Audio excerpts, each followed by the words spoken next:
Hello everyone, this is Karst, and welcome back to Disco Elysium. So last episode we actually went and examined the haunted, or rather the cursed section of the commercial area for Plaisance, and kind of reassured her that we had taken care of the problem.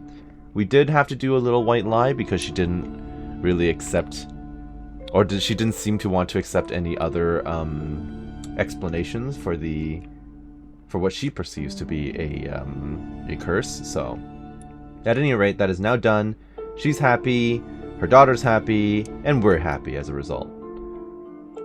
So, I suddenly remembered that I still have something interactable in my inventory here. Where is my ledger? Here you are. It's the ledger you found in the trash. A cabbage of papers hanging from the board, with the permeables drawer inside. Okay. It's barely held together by a clip. Interfacing is currently locked, but I do have some clothing that gives me better interfacing, so I kind of want to drop that off, put that on rather, and then I'll take a look and see if there's anything better. Found in the trash. Can't do that right now. Cabbage of papers hanging from the but board, I can boost it. Permeables drawer inside. It's barely held together by a clip, then made complete by the faint smell of urinal cleaner. Interfacing. I can master machines, pick locks and pockets. I do kind of want to use this to boost this in order to open up whatever that that secret compartment is in my ledger. So let's do it. Yep. 72%. So let's try that again. Where are you? Here you are. It's the ledger you found in the trash. Do it! A cabbage of paper. Just relax. Nice. The two sides of the board are slightly misaligned, like a drawer that's come off the slides. All you need to do is bend the plastic on your knee, slowly. The slides snap back into place. It should be possible to just, I get the feeling opening this is going to be bad for me because my mental... How do I put it? My thoughts were warning me that this is going to be a bad idea that's going to bring back some deep-seated memories that I probably don't. That's probably going to damage my morale, just basically. It's kind of my expectation, so we'll see what this is. Let's slide the drawer open. Without resistance or sound, the two panels move against each other. The compartment is now open. What's inside? 2 ticket stubs and a handmade postcard. Pick up the ticket stubs. 2 octopuses are smiling, reaching their tentacles toward each other in the colored pencil drawings. The tickets permit access to the zoo in Revachol East. The aquarium costs extra. These let you go there too. Pick up the card. Proceed. Thin wax paper has been glued to a piece of cardboard. Sounds like leaves rustling when you pick it up. You see violet flowers, floral patterns, patches of glue. Smell it first. It smells of chewing gum, apricot flavored. Okay. A touch of cinnamon, the end of summer. You think the label says tutti frutti. Open it. Familiar handwriting lines the inside of the card. Looped, round letters in a woman's hand. A young woman in her 20s. There is care, effort, and a smile, you think. Although that is not something you can read from someone's handwriting. Harry, it begins. You're already reading.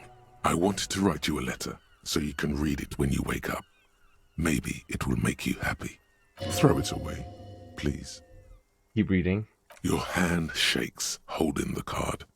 Every morning when I step out and you're asleep behind me, it says, I find a little piece of sadness in me.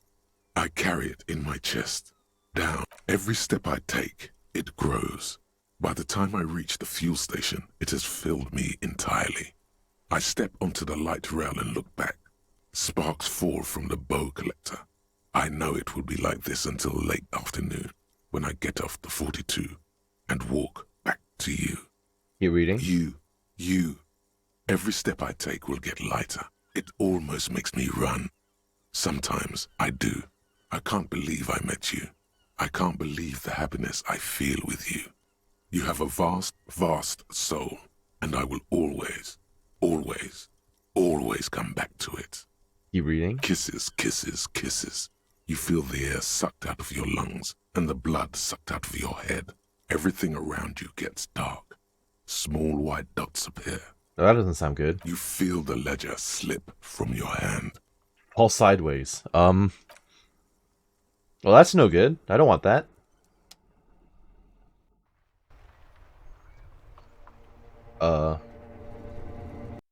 Title card? What? You serious? Okay, then. We're only like, I don't know, 15 hours in, but welcome to the title screen, I guess. There is nothing. Again. Wonderful, wonderful.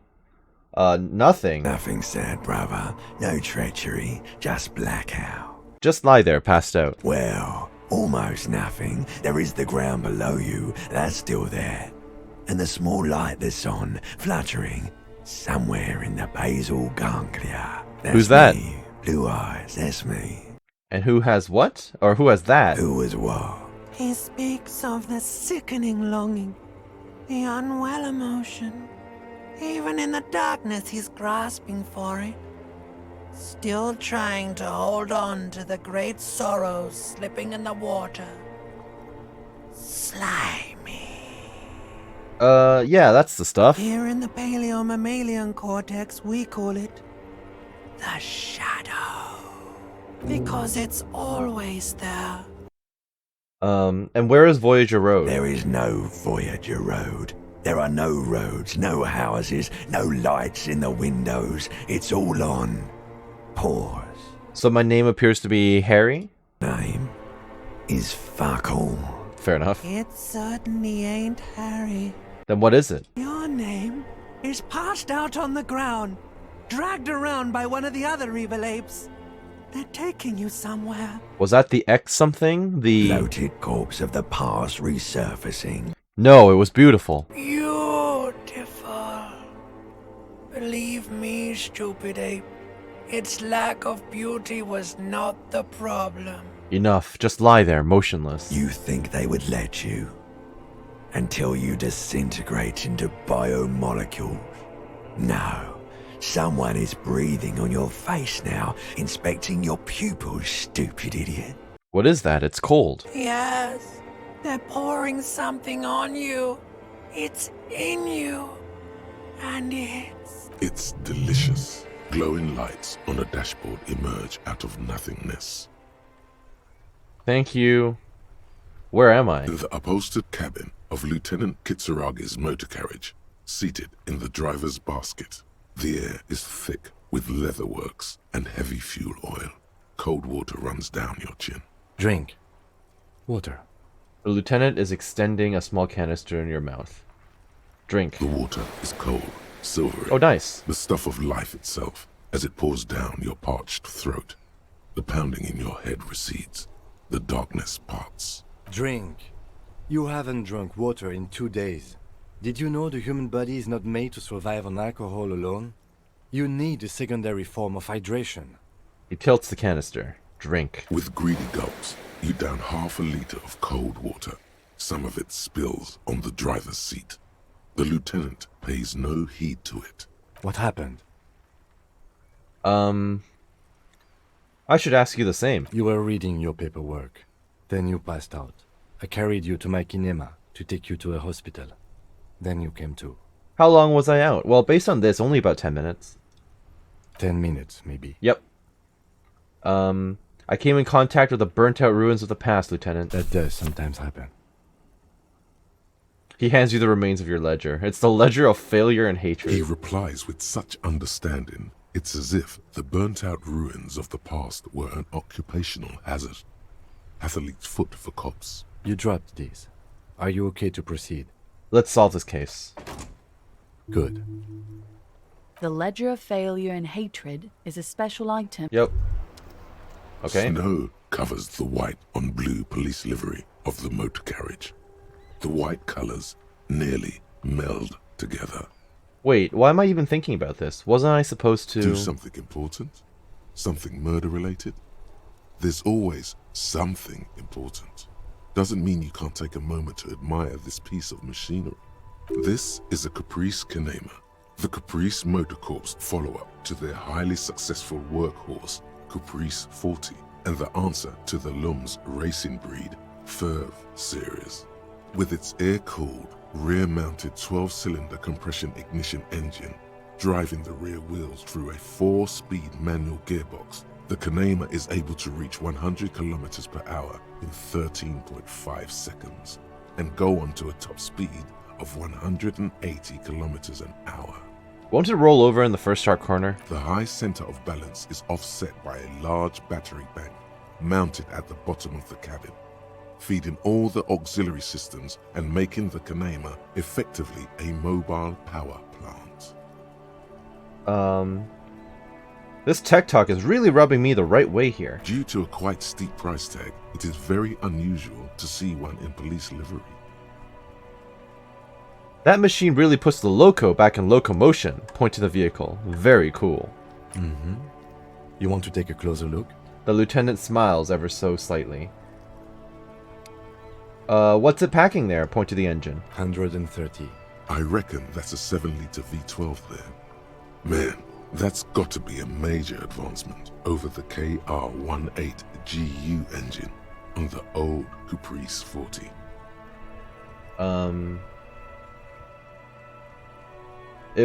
That's what, Rubber Chin? A 7-liter V12? 7.2. Supercharged. The lieutenant is trying to suppress a smug smile. Unsuccessfully. Saying these words brings him immense joy. Let me go through it again. So what's it packing I there? reckon, Yep. man, that's got to be a Must be an major advancement. Must be over an the advancement, KR. right? Yeah, you know it? The lieutenant seems surprised. Just the basics. Cast iron blocks, swirl chamber injection, dual chains driving overhead camshafts, 2 valves per cylinder, and hydraulic valve lash adjustment. Yes, that's right. I'm very impressed that you know these things. He stares at you in surprise. Let me get the third dialogue choice in here too. 100 and... I reckon, man, that's got to be a major advancement. Let out a whistle. over the Mama's serving some KR-18. serious macaroni. You lost me there. He's looking for you, at you, perplexed. 130 kilowatts is a lot of power, Kim. The Kinema is fast. Feels right at home on the raised motor track. Hard to find something that could overtake it. Armel Ryu Supersonique, a racing motorbike for the road, could probably do it. A fine machine. Run your hand over the smooth metal surface. Yes, an extraordinary machine. There's gentleness in the lieutenant's voice as his eyes run over the vehicle contours. It's nice and all, but why so modest? Put some zing into it. Flare it up. Slam it down.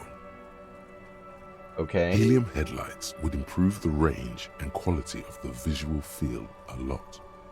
It's a bit girly right now. Fit it with some proper off-road components. Ever thought about switching to helium headlights? Actually, I have a pair at home. Just haven't gotten around to fitting them yet. I need to lay some wiring for the ballast first. It's nice that we got this conversation choice because I mean, we've already inferred that he really likes his cars. And it's nice for our main character and Kim to kind of bond over it because, again, I want to get on his good side. So if we ever get this case solved, maybe we can do it together? You want to help? Thank you for the offer. That might be fun.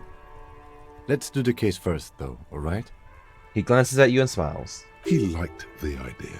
Nice. Okay, let's move. Alright, so we lost about 24 minutes, which is not stellar. I am actually going to go back to the body now because we're about to end the second day without having taken the corpse down, so I do kind of want to get that out of the way. So yeah, let's work on it. There he still is, looking right through you with his white eyes. The body below is entirely dedicated to that corpse smell. Emitting it is all it does now. Let go of your nose without throwing up. I've got my shit compressed, so it's +6, and now it's an 83% chance. Let's do it. Ha ha ha. Again, the corpse laughs at you, pus dripping from its mouth. You will never be able to hold it in. It's always too much. Every time it happens, it gets worse and worse. There's nothing more to throw up now. All that's left is crying and convulsing dryly at the same time. Can I just take the body down, please? Even though I got my shit compressed? How is it possible? I'm at a loss as well. I could swear your shit was together, detective. Sometimes even that is not enough. Life is unfair. What do I do now? Officer, you just need to be stronger. Learn to keep it in long enough for us to work. There's nothing else to do. You can open this white check again by going to your character sheet and spanning. Relax. It's okay if you don't make it today. The bloated corpse isn't going anywhere. Okay. Okay, so I'm basically the unluckiest person ever, right? So now I failed for what, the third time in a row on an 83% check. I am very screwed, and I won't be able to do anything at the moment until, I guess, day 3. I mean, as a result, though, I guess. Oh, I still never got this stuff, too. Oh, that's right. I went up here and then never came down this side. Right, so as I was saying, yeah, so I'm gonna have to leave it for another day. I'm gonna have to level up my endurance, basically, because I can't do another attempt on it until I level that up. My endurance is level 2, I know. I can actually do that right now. Okay, fine. Do I have any other points? I do have some skill point. One more skill point. Okay, I'll bank it. I'll bank it. Let's try that again then. One more time. It better not fail.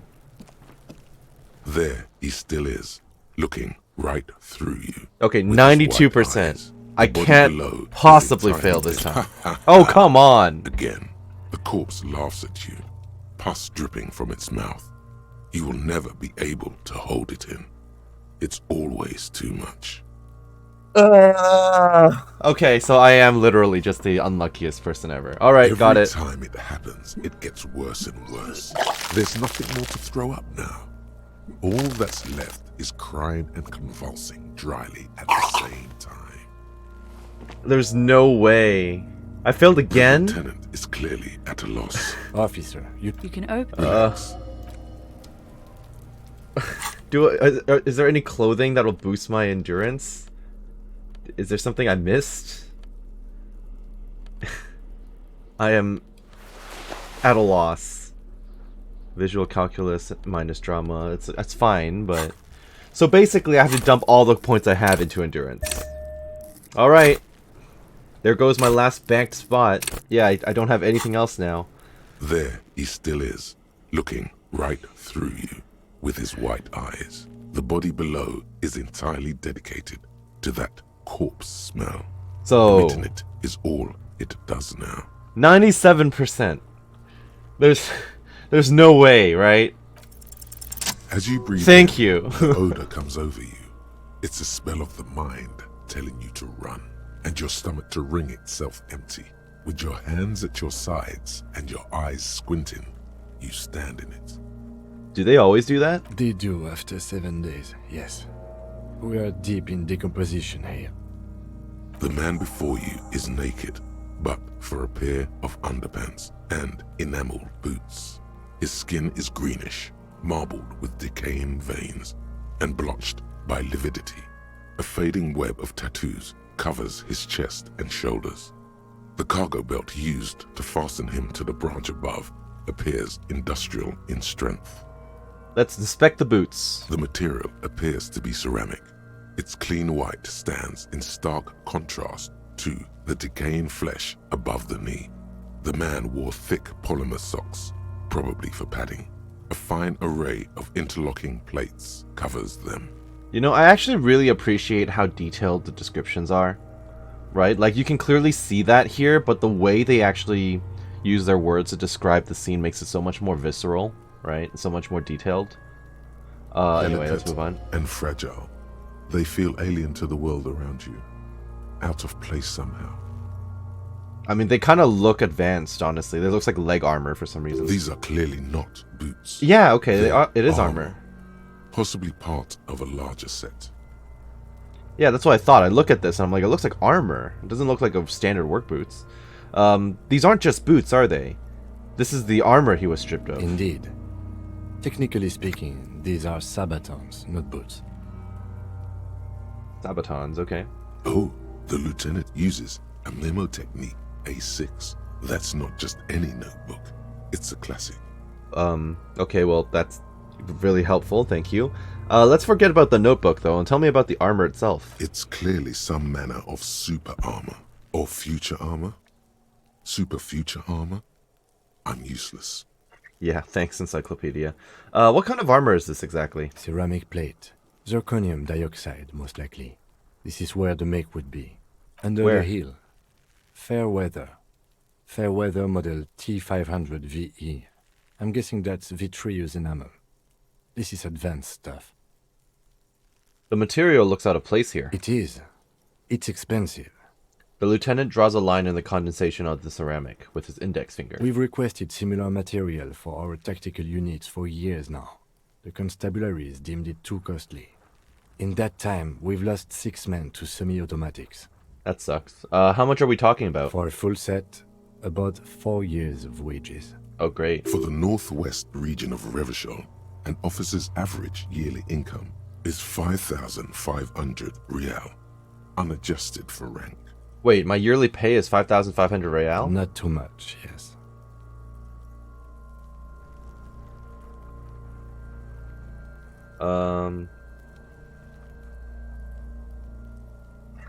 Sounds puny. No wonder I can't pay my hostel bill. It's a sorry situation, I agree.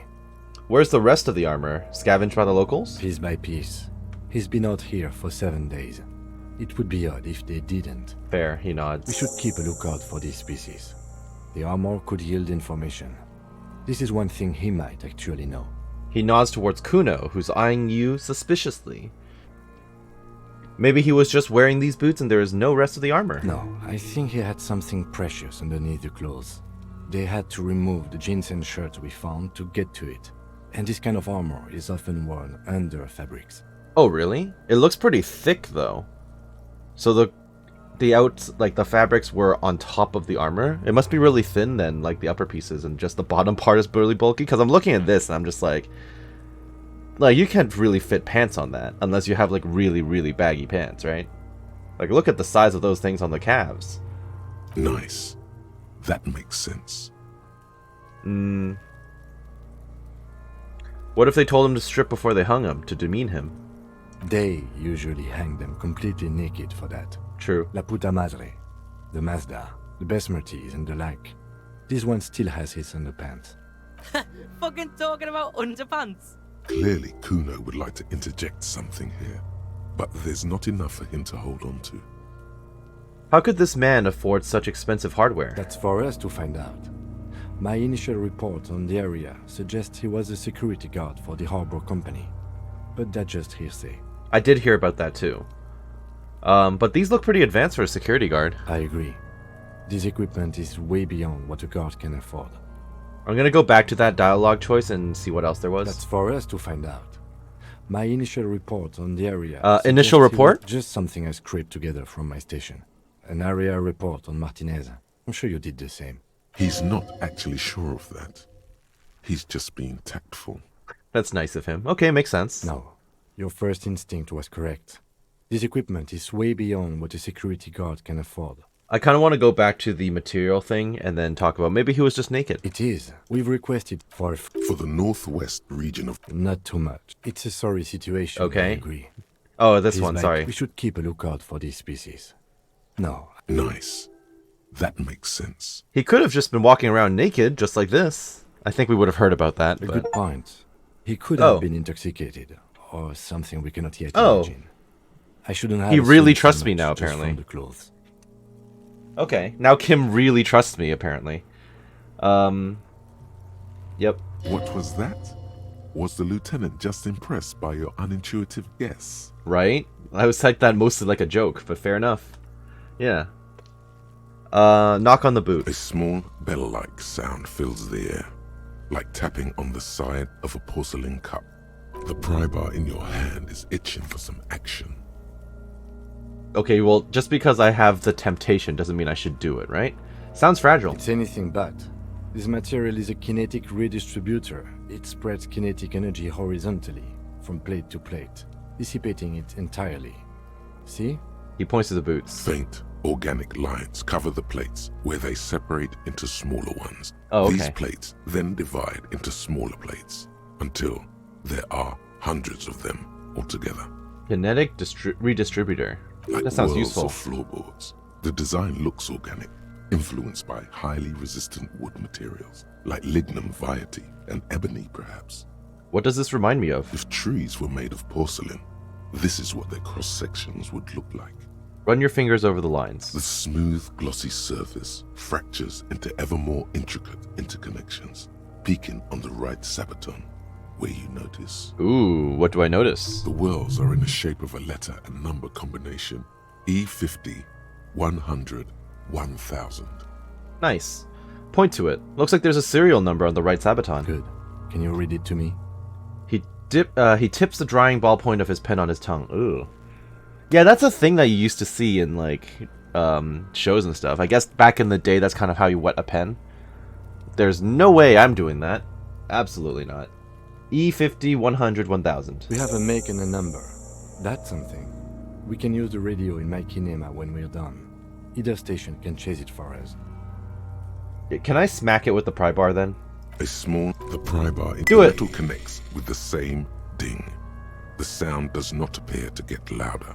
Did you hear that? A click? The lieutenant cups his ear. Yes, like dice rolling. This is a kinetic redistributor. It spreads the incoming energy horizontally, from plate to plate. When the plates connect, there's a click. That's the sound you heard. See these lines? He points to the toe. Faint, organic lines. Yeah, we already know Whirls about of it. Floorboards. I am so disappointed in you. What are you interested in then? I'm kind of like, should I pull the boot off? This feels dangerous. Are you sure?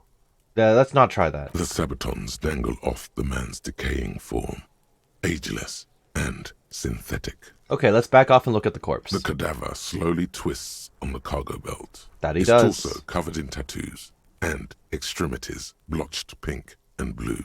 Makes sense. The blood is flowing down to the extremities. Inspect the belt. The hangman's knot is pulled tight by the weight of the corpse below. Yellow, hard-edged polyester cuts into his neck. Above, a sliding buckle ties the belt to the branch. This is a steel-reinforced cargo lashing belt, big brother of the regular cargo belt. It's used for tying cargo under 6-rotor airships. Dang. Don't ask me how I know, but this is a lashing belt used for airlifting cargo. Airlifting. I thought it was used on lorries for strapping cargo to them. Apparently this is the reinforced kind, for air transport. My brain tells me so. The local harbor uses 6 rotors to shuffle containers around.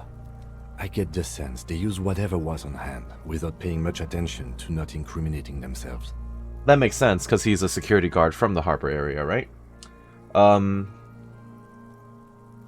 How'd they even get him up there? A noose is one of those things that's easier to use one way around. He points to the buckle tying the belt to the branch above. Did they climb up using the kid's ladder? Point to the one on the side of the tree. That ladder can't carry a grown man.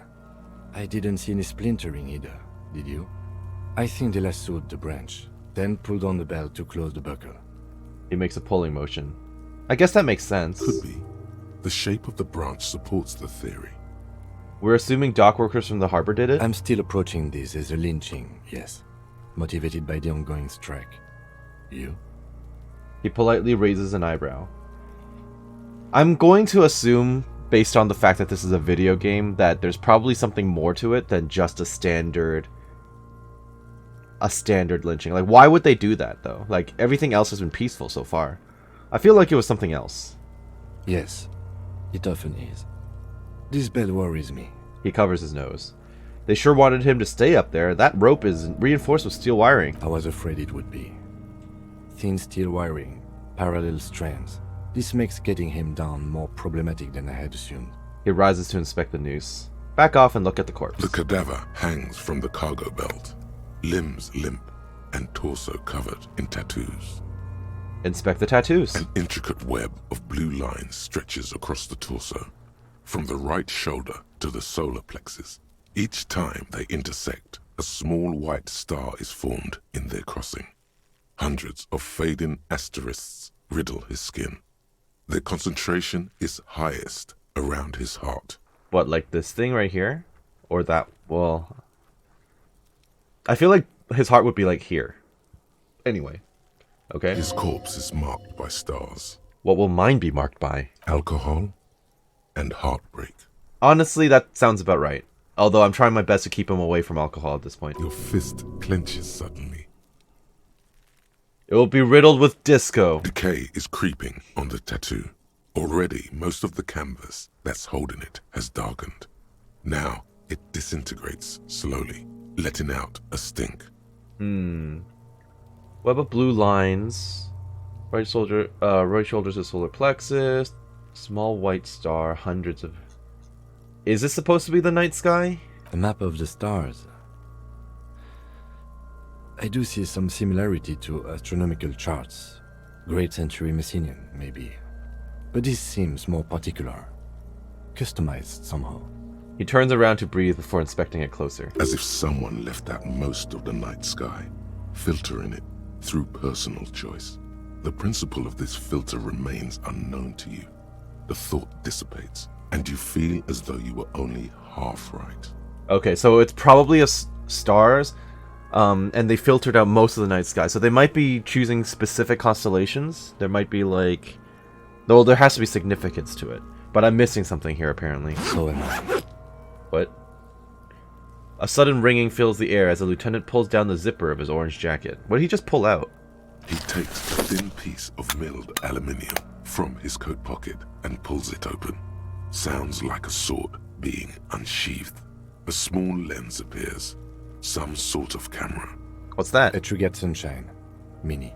Triggered is the world's leading manufacturer of intercommunication devices, primarily projectors. The camera before you looks familiar somehow. Shit, Cuno! What the fuck is that? Yes. An instant color camera. He produces two metal-capped ampoules and clicks them into place on the side of the apparatus. A thin slot shines there. This is the first time he openly acknowledges the kid's existence. So it's basically like a Polaroid camera? I have only 2 ampoules, so nobody move. I don't want to waste one. He points the camera at the corpse, peering into it. The lens needs adjusting. Then, why did you have to say that out loud? Now the kids are gonna mess us up. A sound, a shrill flash, Oh. followed by the breaking of a small ampoule of glass. You see streams of color pour onto the thick, glossy piece of paper, rolling out. I hope it's an artistic choice to have the photograph look like this and it doesn't actually look this blurry. In case we need it. The lieutenant says and shakes the paper, letting it dry in the cold wind. On it, a color-perfect copy of the dead man's tattooed chest. That's good. What do you think we need this photo for, man? Cool machine. Yes. It is pretty cool, isn't it? Yes, it is. He slides the camera close and tucks it away on his belt. There is only one ampoule left. Use it wisely. I guess I have to ask the question. What do we need this photo for? It contains insight to the victim's person. By his build, I'd say this was a man of physical violence. The story he wanted his body to tell was important to him. It is his letter. To us. Someone should decipher it. We'll need to show it around. Can I have it? I should look at it later without the corpse smell. Sure. Just don't lose it. He hands you the piece of rolled up photo paper. It is no larger than a pack of cigarettes. The glossy-eyed corpse looks by, his mouth mute and his skin as colorful as the chemical rainbow on the photo paper, teeming with opportunistic organisms. Of course. Look him in the eye. His eyes are milky white and blind to the world, protruding comically from their sockets. There is no one home, just subaquatic terrors there. Dark brown hair grows on his head. His face is ready to explode from the organic processes inside. The death's head grin has passed. What remains is an unrecognizable mess. Inland Empire. 72% chance. A +1 because I talked in my dream. Okay, tell me, who are you, dead man? The corpse is dead silent. You have no idea why you just said that. Welcome to my channel. This is Karst, where I fail every dice roll ever. Who is he? He is male, 4250, with an athletic build. Thank you, back off. The corpse looks right through you as you distance yourself from its stench, eyes like a shark. Squint and take a step back. As you narrow your eyes, the monster before you blurs into a violent mess of green and pink. This is a trick. You've done it before. Pink is where the blood settled in the first hours post-mortem. You can use it to see if the corpse has been tampered with. Does his position at the time of death match the discoloration? I hope I don't fail these rolls at least. Observe. Only the lower extremities are pink with a dash of blue. His fatted hands, thighs, and his neck, just above the noose. The rest of the corpse appears dark green in the cold spring air. That makes sense though, right? Because that's where the blood pools. His face and hands are pink, thighs too. I see it. His neck too. The lividity goes right up his chin. We have good, well-pronounced discoloration here. He adjusts his glasses, and I will relax my eyes. The monster comes back into focus, an explosion of color, coursing with dark marbled veins. His stomach appears pregnant with something. Black liquid streams down his thigh and onto his boot. So, what do you think? I think he's dead. I agree. There are crow's feet in his eyes. He's laughing silently. His personality is no longer a part of the world. Totally dead.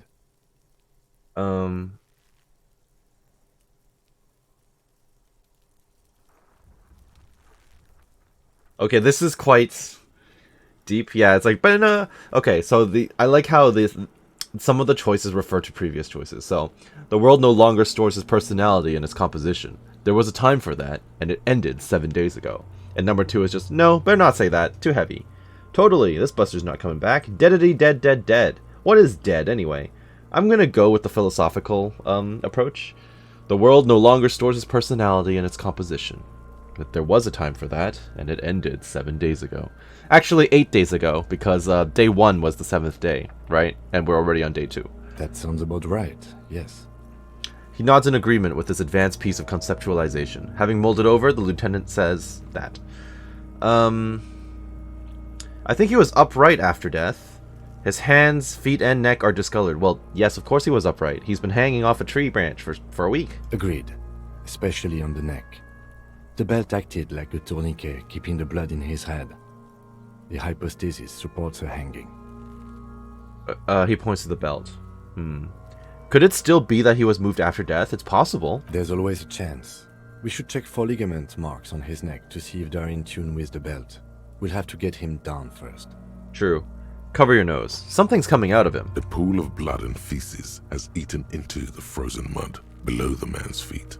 Purge liquid is dripping into it, drop by drop.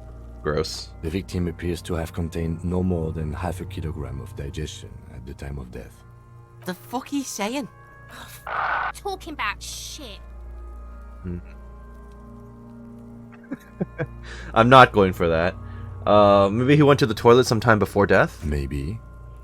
He doesn't really want to dwell on it for too long. Okay. He's beaten up. See the bruises? I do. Most of them are post-mortem. Maybe even all of them. The delinquents have made our jobs harder with their little sport. Oh, also true, because they've been throwing rocks and shit at him. Stop talking in riddles, coin slot. It means you fucked him up good, Cuno. Fucked him up brutal-like. Back off and catch your breath. But there is no breath to catch. Only the cadaver filling the air and your nostrils. He slowly rotates before you, decomposing. So, how do we get him down? Are you sure we finished the preliminary examination of the cadaver? We might miss some of these things once he's done. He stops to think, then checks his notes. Let's step back and take another look. The cadaver slowly twists on the cargo belt. His torso. Also, I'm thinking, shouldn't I use my ledger? I'm not gonna look at this right now. Wasn't there like some stuff I should be filling out from the ledger? Where is my ledger? Handwritten note.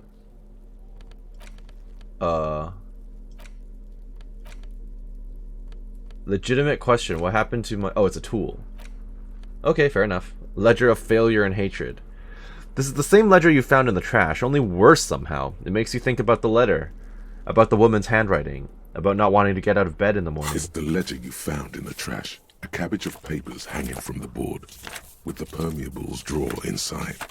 It's barely held together by a clip, then made complete by the faint smell of urinal cleaner. I just realized I don't think I actually read all the case It files either. takes about half Oh, an yeah, hour no. to piece one together, using the system you've devised. Which one do you want? I'll look at those after the investigation, because if it takes half an hour per, it's going to take up a lot of time. And, I mean, we're nearing the end of the night anyway, so I can revisit Not this. much has changed. Arson. No. You don't exactly close Is there a point to them hiding it, without sliding it? resistance. Nope. Or it's slightly. Yeah, I'm just gonna hand close all that stuff. shakes. You're flushed with adrenaline.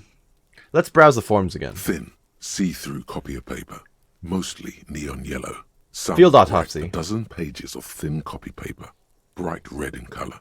You see the parameters of a deceased human form waiting to be filled in. Age, sex, condition of internal organs. Because I'm kind of like, is this not technically the preliminary start to a field autopsy as is? Because we were kind of noting all the information. Color of the irises, predation marks. The rest of Apparently not.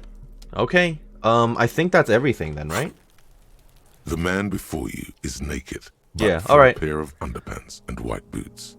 His skin is marbled with decaying veins. The preliminary and blotched by examination is done. humidity. Let's get him down from there. The steel-reinforced belt presents a unique challenge. I brought chain cutters, but I don't see a good angle of approach to the belt. He doesn't actually think the challenge is unique. He thinks it's frustrating, annoying, and harder than he thought. The cadaver is a good 1.2 meters up. Neither one of us can reach the belt without assistance. And even if we do, there's the question of cutting the airship strength material. We could saw the branch, Climb up there and saw the branch? but this won't take our weight. I'm not sending in Cuno to do it. Yeah, it seems dangerous. There has to be a less risky way, with less falling down of trees. Can someone else do it? Someone else?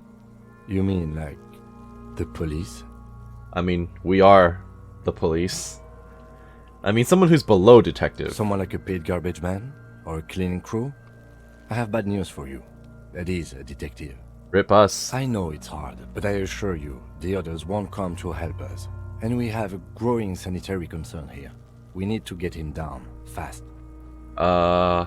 Maybe we can shoot him down? Maybe we can ask for help from the harbor. Well, they're the people who probably killed him. They're not going to want to help. I was really hoping we wouldn't. The Union appear to be suspect in this case. It seems like a dangerous route to go down. Yeah, that's what I thought. Confirmed. It's unsafe. Yeah. Let's reconsider. But what other options? The corpse twists on the belt, like chicken on a skewer. Maybe we can shoot him down. Yeah! Bang bang time, pig! Shoot his head off! The enthusiasm is unrestrained. How? The lieutenant remains unaffected. Where the buckle ties the rope to the branch. That's a good spot to aim. Yeah, that's not bad at all. Or we can try that one. I guess this is the best part because it'll undo the entire mechanism, whereas this might just flail around and then he'll just go back to it. Point to it. There, the buckle holds the belt together. Where? Ah, yes, I see. If the shot hits that, there might be a chance to release the belt. He corrects his glasses. Yeah, now we're talking. Entertain the Cuno with some shit. They'll miss! The pigs will miss Cuno! The lieutenant is undecided. On one hand, he wants to shoot some gun. On the other, it's an awfully stupid idea. I'm gonna say nothing and let him choose. Silence. With his elbow sharp, the lieutenant unzips his jacket and produces a lightweight firearm. He drops a paper cartridge in the barrel, separates the scouring stick, and gives the cartridge 5 tucks, securing it in place. Nice. That's a Kiel A9090 Armistice, mass-produced muzzleloader, ascetic, frugal, one of the most common firearms in the world. Good to know. He then steps back and assumes the fellow's desk position, taking aim. The corner of his eye twitches. His finger is on the trigger. Easy does it, partner. He's gonna fucking miss! The kick voice is drowned in a shrill blast that echoes off the walls of the surrounding tenements. A cloud of smoke slowly parts in the air as the lieutenant steps back and says to himself, God damn it. he feels bad about it, about his eyes mostly, just having bad eyesight, probably from a young age. Whatever you do, do not console him. I have no idea what that means. Cuno could have hit it easy, but then Cuno's not fucking handicapped, is he? It's okay, man. Cuno's sorry too. Cuno feels sorry for the Beano Cloud. The lieutenant doesn't say a word, just looks at the gun in his hand. Try again, maybe? No, we are lucky as it is. We didn't break anything, and the victim remains uncompromised. He looks around at the windows overlooking the yard. Any more mistakes could put us in an unfortunate position with the locals. We have eyes on us. I didn't do us any favors with that. What now? I have to say, it's beginning to look unlikely we can get him down without assistance. Can I have the gun? I should try. It's bad as it is. Us shooting firearms like punks. He pauses, then shrugs and proceeds to load the pistolet. Go ahead. I'm not stopping you. Just don't lose it. I'll try my best. The piece shines in his outstretched hand. They only have one gun. Quiet. This is the sorriest pair of pigs Cuno's ever seen. Take the gun. Yeah, take it, you fucking banana boyka. Take it and shoot yourself in the mouth. Let me feel the weight first. The cold piece of bakelite and gunmetal is surprisingly light. Your fingers fit right through the guard, instinctively resting on the trigger. The fuck are you waiting for, Cuno? Tell him to shoot himself in the mouth. Cuno is silent. Aggression gathers in the air. The trigger feels delicate and ready to break under your finger. Point the gun at the belt. The buckle comes into focus in your sights. You stand with your feet planted firmly in the ground and your left hand supporting your gun arm. I mean, I don't like how I'm twitching up and down, Why but... don't you just shoot yourself in your mouth? Oh, 28%. Miss. Point the gun at the kid? No. Close my left eye. Your field of view narrows. The branch slowly moves, becoming entirely two-dimensional. The metal buckle glimmers, catching the evening light as the corpse slowly rotates. The slow movement of the branch in the wind and your shoulders directing the gun sync up, dancing hypnotically. Look, he's crying. You gonna cry now, fucking faggoty? 42% hand-eye coordination. I need something that boosts it. If I tell her to shut up, she's just gonna be louder. Or what? You gonna fuck me? You wanna fuck me, pig? Is that what this is about? That's gonna distract me a bit. Her voice is almost a whisper now. 42%, I failed literally every other roll. There's no way it can keep going bad, right? Oh, yes! Awesome, okay. The buckle explodes. It was about time for me to win something. Coming loose with a whir. Awesome, okay. With your hand numb from the recoil, you look at the body slump down. For a moment, the man appears to kneel in front of you, looking straight at you, helpless, trapped within itself. Who killed you? Communism. Oh, okay, thank you. It takes a millisecond for the association to flash within your cortex. You have no idea where it's coming from, only that it's right. Okay. Then the rigor in his muscles gives up, and he smashes sideways into the spring mud, letting out a horrid stench. I need to say a cool one-liner. I gotta be disco about it. You've just been policed. Ace is high.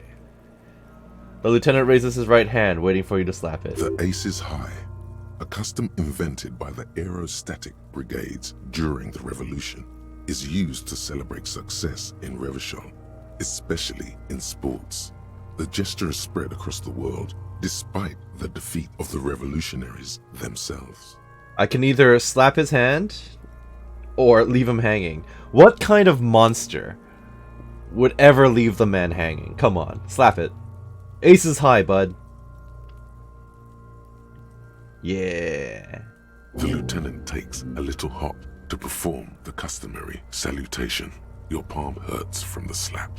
It's precise and down to the point. I knew these guys were f***ed. I'm just gonna ignore him. What now? We will perform a field autopsy and determine the cause of death. But before... Excuse me. He needs to turn away from the corpse. And also Cuno was very deeply approving. Wait, what? His voice is deeply approving, and he called us that anyway. Okay, fine. It looks like I feel like taking a break from the stench. I'm sorry to interrupt the jubilations here. Just a little breather before we do the autopsy. Wait, field autopsy? We're not going to cut him open or anything, right? Yes. The 4 phases of a murder scene. 1. Investigation of the scene. He covers his nose. I'm satisfied with that part. The trash container, the prints, we've been thorough enough. Good. 2. Initial examination of the victim. We were exhaustive in our efforts there. Good job. Wait, he's judging me right now. So did I not look carefully enough to all this stuff? For the surrounding area before taking the body down? What did I miss? I guess there was an upper area I should have... Okay, maybe I missed something up there. 3. Field autopsy. This will not be pleasant or easy, and it will have to be performed on the scene. In front of the kids. At, what time is it? It's 9:35 p.m. Okay. The fuck are they on about? Cops are gonna cut his shit up next. You're not wrong. If we're doing an autopsy, that will be required, yes. 4 and final, transport of the coroner's case to the district morgue. I'll do that. God, this stinks. Oh no, you're gonna have to put him in your car. Rip. Don't we have someone else for the autopsy? Like a doctor? No, you and I are detectives. The honorary rank of detective signifies our ability to handle the entire incident chain. From crime scene to autopsy to cleanup, we do it all. Honorary rank. An honor and a burden attached to your rank. Mine is Lieutenant Detective, unfortunately. I can't tell you how tired I am of this corpse. He is growing truly tired of it. It's not merely moodiness.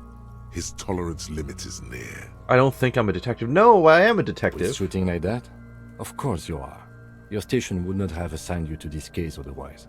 Alright, give him back his gun. I would suggest we interview Everhart and Joyce, the leader of the union and the Wild Pines rep. But we've already done that, so it's up to you, detective. Take us where we need to be. Oh, nice. Yeah, I already talked to them both. Nice. Okay. He holsters the gun. He trusts you have plenty of things in the task chain lined up. I do. I do indeed. So there's an autopsy left to do. I don't know why this highlights that.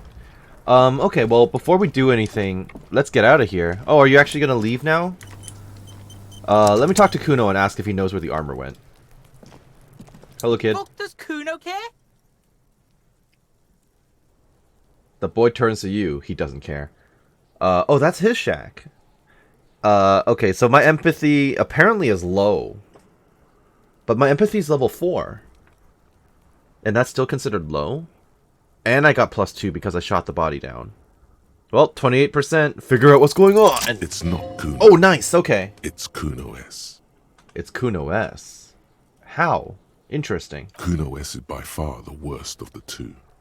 Cuno has no problem being near you, but the other hides behind the fence, afraid for her life, like she's done something very bad. She came up with that psychopathic scheme of screaming for help before. Cuno just wanted to talk to you about his name.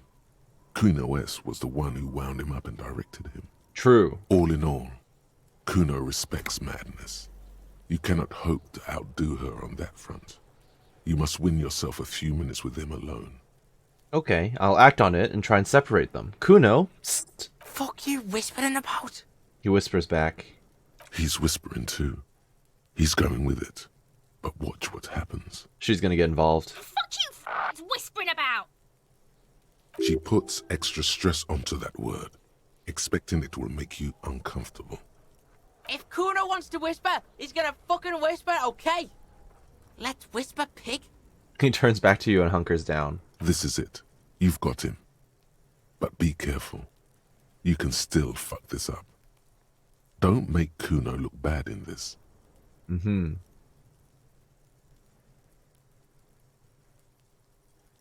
Phew, I'm glad she's out of our hair. She's messed up. She's not fucked up. Everyone's fucked up. Stop judging shit. He raises his voice but then lowers it again. Wrong move. But he's whispering still. You haven't lost him. Just don't mess up again. Or you will. There are no guarantees here. Yeah. Saying that she's trying to control you might make him rebel against me.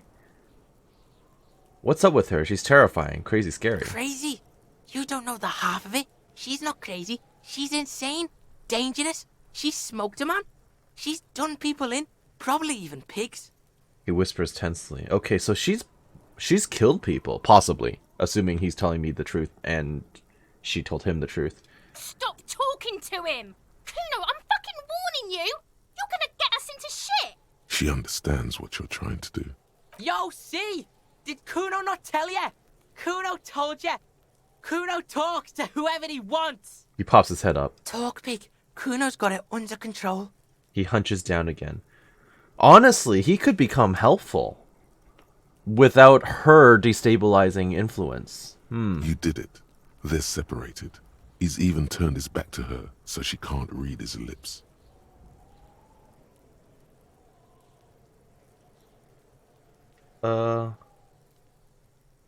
What do you mean she smoked someone? Cuno means she killed someone. That's right. She's a killer. Like, actually a killer. He stares at you intently. He's meant everything he said before, but right now, he not only means it, he is sincere. Really? Isn't she too small to overpower someone? But you could use a weapon. Are you getting this? You think I'm fucking telling you a joke here? How hard do you think it is to kill a fat ass? Sweet talk him, then knife him. He pokes you in the gut. You're not wrong. She's probably killed a pig too. I mean, I'm pretty sure she has. Okay, how many cops has she killed then? Forget Cuno said that. Cuno was just shitting. Cuno was just running his mouth. Cuno's stupid like that. He feels eyes on the back of his head and stops. This is actually getting more and more serious. I thought they were just like shitty kids, but now it's like, uh-oh. She's a murderer and a bad influence. Okay. A cop would be too large for her to overpower, but a determined child of her size can still kill the vulnerable, the elderly, the homeless, or other children. True. The creature peers at you both from over the fence. There is something searching in her eyes. Fear. Cuno, do you think it's possible that she's killed other children? Cuno falls silent. He does not look at you when he replies. Cuno, that's it. That's what Cuno was starting to think, yeah.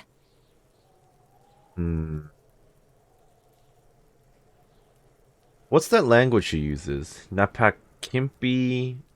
I don't want to say that other word in case I mispronounce it. Fuck knows. She says it's the song of her people or some shit. What people? Crazy people. The fucking Nakis. I don't know.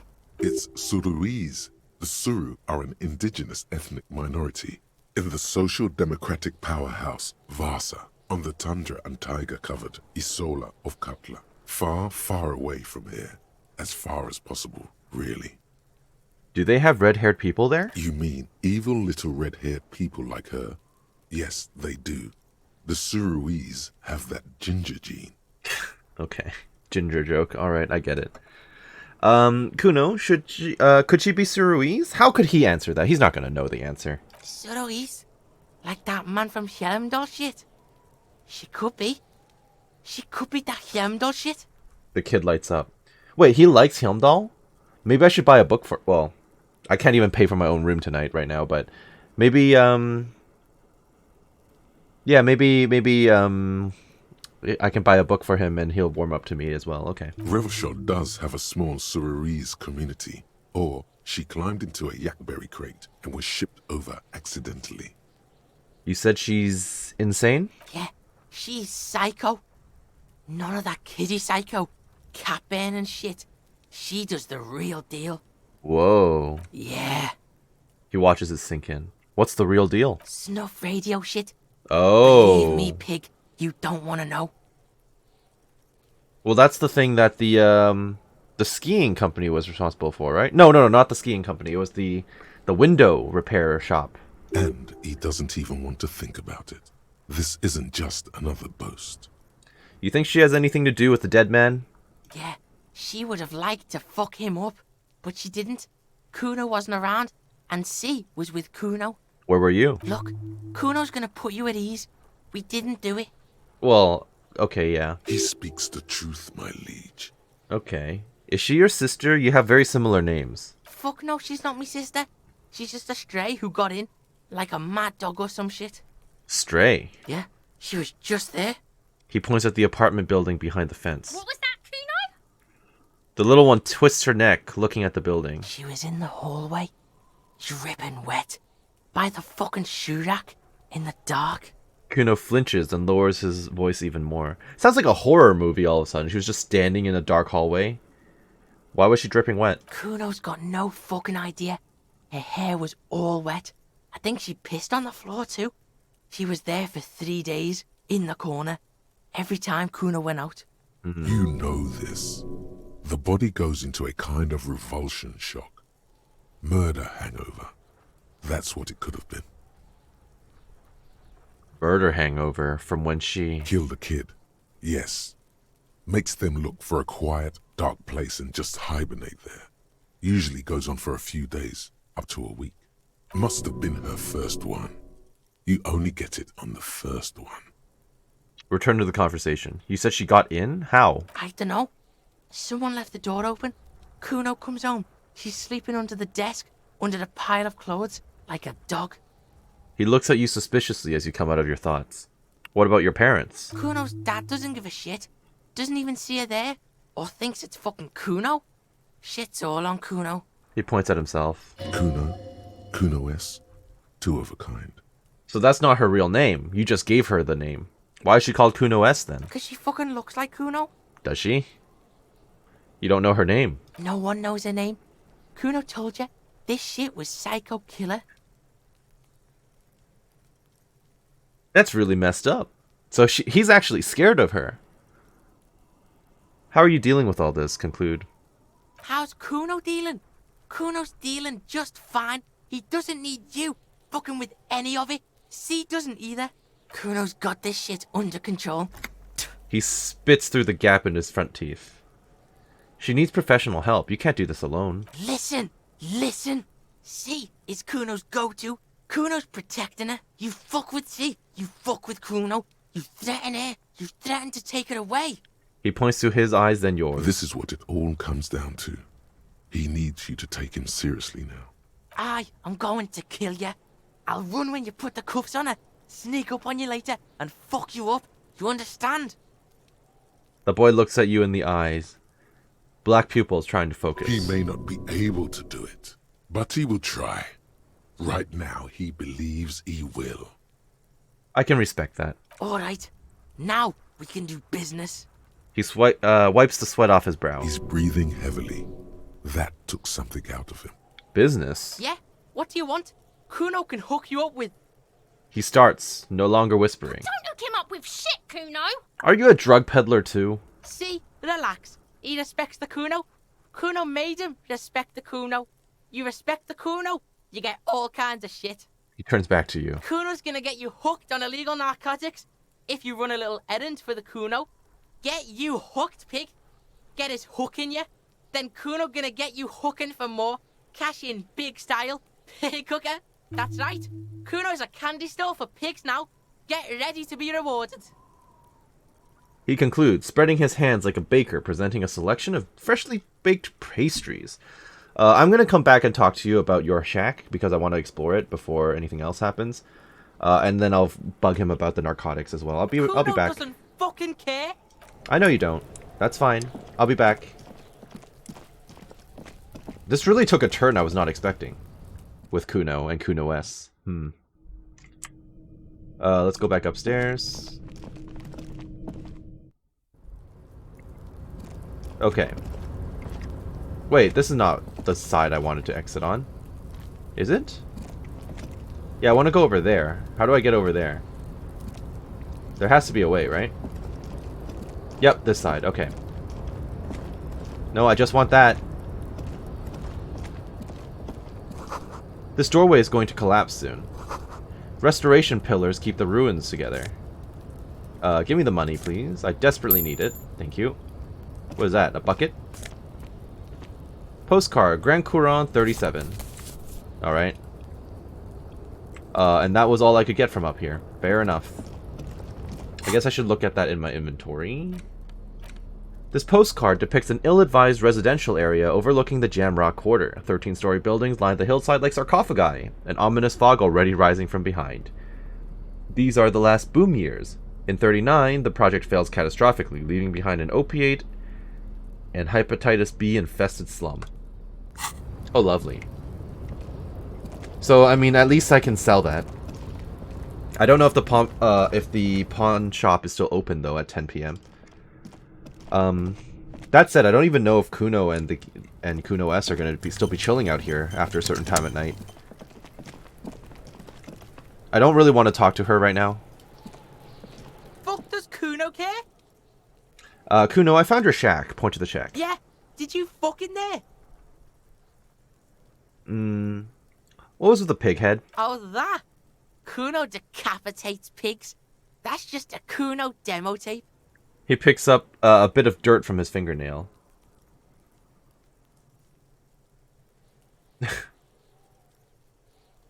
Yeah, I'm not saying these things. Oh, I can say, were you trying to send me a message of some sort? Or a demo tape, like some sort of musician? Yeah, Cuno plays on snuff radio, fucks pigs, live, fucks their heads off. Cuno's a cop killer. He ominously points to the shack. Good to know, guy. I found a plate covered with... No, what's with the tube of magnesolum, Cuno? It's a vitamin pig. Don't you know anything? He looks at you like you just pointed at the sun and asked what it was. It's magnesium, right? Yeah, it's the mag. You fucking need that shit to stay on top of your game. Cuno goes through like a tube a day, rips mag like a motherfucker, and you could use a bottle. So your mental state is not in a good place, but that much is obvious. Obviously, magnesium is what I use to boost my morale, so... Oh, don't teach him, Cuno! He's gonna use it against you, Cuno! Oh, I know all about magnesium. I rock it all the time. You're not getting this, pig. It completely takes away the hangover. It's like you didn't do anything. Like you stayed home playing with your choo-choo. He looks at you, eyes bulging. Fuck you, pig! Don't do mag! You're gonna OD and you're gonna fucking die! Uh-huh. I found a plate covered with powder residue. Know anything about it? That's where Cuno gets his daily hit of electric. Cuno Shazam. Cuno rides the fucking lightning in there, pig. Bet you'd like to ride the lightning too, wouldn't you? You feel tired and old, but you could have that sparkle in your eyes. I've heard enough of this. Good call, Pigmeister. Don't come and talk to Cuno about his kingdom. And what was that about you running an errand and illegal narcotics, Cuno? Cuno gets it from his dad. Cuno and his dad are major suppliers. That's where Cuno gets his lightning on. His eyes bulge. Their veins reach out like tree branches. Problem is, Cuno and his dad had a little falling out. Now junkies clawing at Cuno's door. Streets going mad. Cuno's got to throw his dirty popo man at it. Nod. Okay. I don't have to do it for the sake of getting the drugs, but I can look into it because I want to kind of stop the drug peddling. Dirty popo man is you. In there is Cuno's violent dad on steroids. Cuno's dad does steroids and speed. If you can take him, you can have half of the speed. And, he nods at the building behind him. Who is your dad, Cuno? Cuno's dad is a fucking monster. He's the most violent man in Revachol. He doesn't give a shit about a single thing. He drinks, too. He says proudly. No wonder he's all messed up. How much material are we talking about? Like half. He says very confidently. Half of what? A baggie, but like in this vial. That's half a gram, sir. Half a gram? Yeah, half a G. Want it or not? That's not very much material at all. Fuck you talking about half a G? This shit is giant, grade A shit. So clean you can barely see it. You can barely see it because there's barely any. I've made up my mind, Cuno, and this is what's going to happen. Okay, Cuno's listening.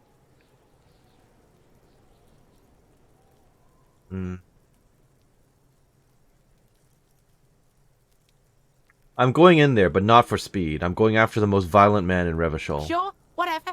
If you survive, make sure to bring that shit back to Cuno. Cuno's almost out. You wouldn't like the Cuno when he's out. I'm not giving you the drugs, sorry. Cuno's violent dad's got Cuno's key. So you need to fuck your way in there. Go to the pier side. Bang on the door till the cleaning gimp lets you in. That's how Cuno does it. Oh, that building with the cleaning lady? Then you go to room 12 and kick down the door. Police violence style. That's what Cuno does. and then it's action time. You're locked in the room with violent fuckhead. That sounds very stressful. That's it. Next time Cuno sees you, you better have his shit. Right. What the hell are you signing us up for here? Yeah, come on, Kim. Obviously, I'm not going to take it. We need to get drugs away from a minor. Okay, then. He concedes. Okay, I'm off. Cuno doesn't fucking care. Also, are there any more thoughts I can kind of use? Ace is high. This seems good. +1 empathy towards Kim Kitsuragi specifically. The Insulindian Civil War was not the first war to see the use of aerostatic aircraft on both sides, but it was the longest. For 8 years, folded multi-rotor aircrafts crisscrossed the air above Revachol, Ozone, Face à la Mer, and the Arcade Islands. They made sweeps over sandy beaches and shot each other out of the blue sky, then sank as wrecks to the bottom of the sea. The Aces High was a custom on the revolutionary side, performed by squadron mates after landing. Lieutenant Kitsuragi likes it. Why is that? That's a good question. White Murning. Overproductive honor glands. So, you see yourself from above, you've passed out on the blue tiles of the hostel room floor. Even from this distance, you can see your eyelids flutter at the mention of what? A great white object, letting out its sweet smell like a lily of the valley. The little man's forgotten its name, but he still remembers the feeling. And look, he moves. The feeling animates him. He instinctively reaches out for the feeling's best friend, a bottle of Commodore Red. He puts on his disco clothes and gets smaller and smaller. I don't know if this is a good thing to roll with. I kind of want to drop this, because I don't use speed. Loading cap for perception. But my perception is pretty good as it is, isn't it? Where is it? Perception. It's up here somewhere. Oh, it's here. It's only 3. I should level this up more. I would like more perception, frankly. Rigorous. This is the sorry cop thing. This is if I want to be a communist. Honor glands. I kind of want to do it. -4 drama though. That I don't know about that. They say nameless heroes need no credit. Doing the right thing is reward enough. But deep down, an honorable man knows that there will be a reward. Oh yes, the honorable shall inherit the world, and you, Comte d'Honneur, will lead the charge with your thumb held high. Yep, the thumb that's formed the Arch of Honor has been up my ass. What you need is a creed, an oath, a great oath of honor. Flex your honor glands, see if you can come up with something. I'll look into it. I kind of think I should probably look into actually... It only takes 20 minutes. I don't know what's the best to go with. I'll think about it. I'll continue thinking on it. Okay. Let's go and quickly pawn some stuff. Yeah, let's go pawn some of our gear.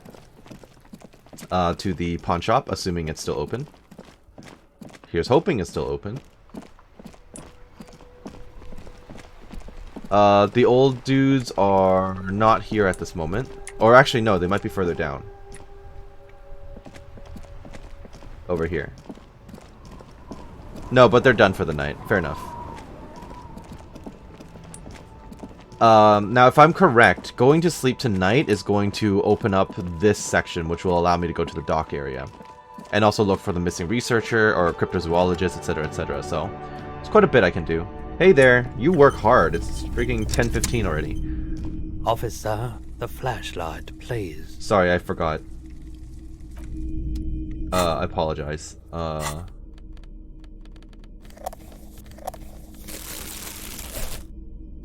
Okay. Hello. Let me know if I can help you with anything. I have something else to sell. Sure. Let me have a look. I'm not selling this, and Kim would murder me. Are you kidding me? No way. Let me check my pockets. Anything else you're thinking of selling? Yes, I'll sell this. I'm not selling that. I'm not selling this. I'll sell this. And then there's like nothing else that I want to sell, because Kim gave me this, so I should hold on to it. The lady gave me this, and it's too nice for me to sell. I bought this for a reason, right? Was there a purpose to this? I hope so.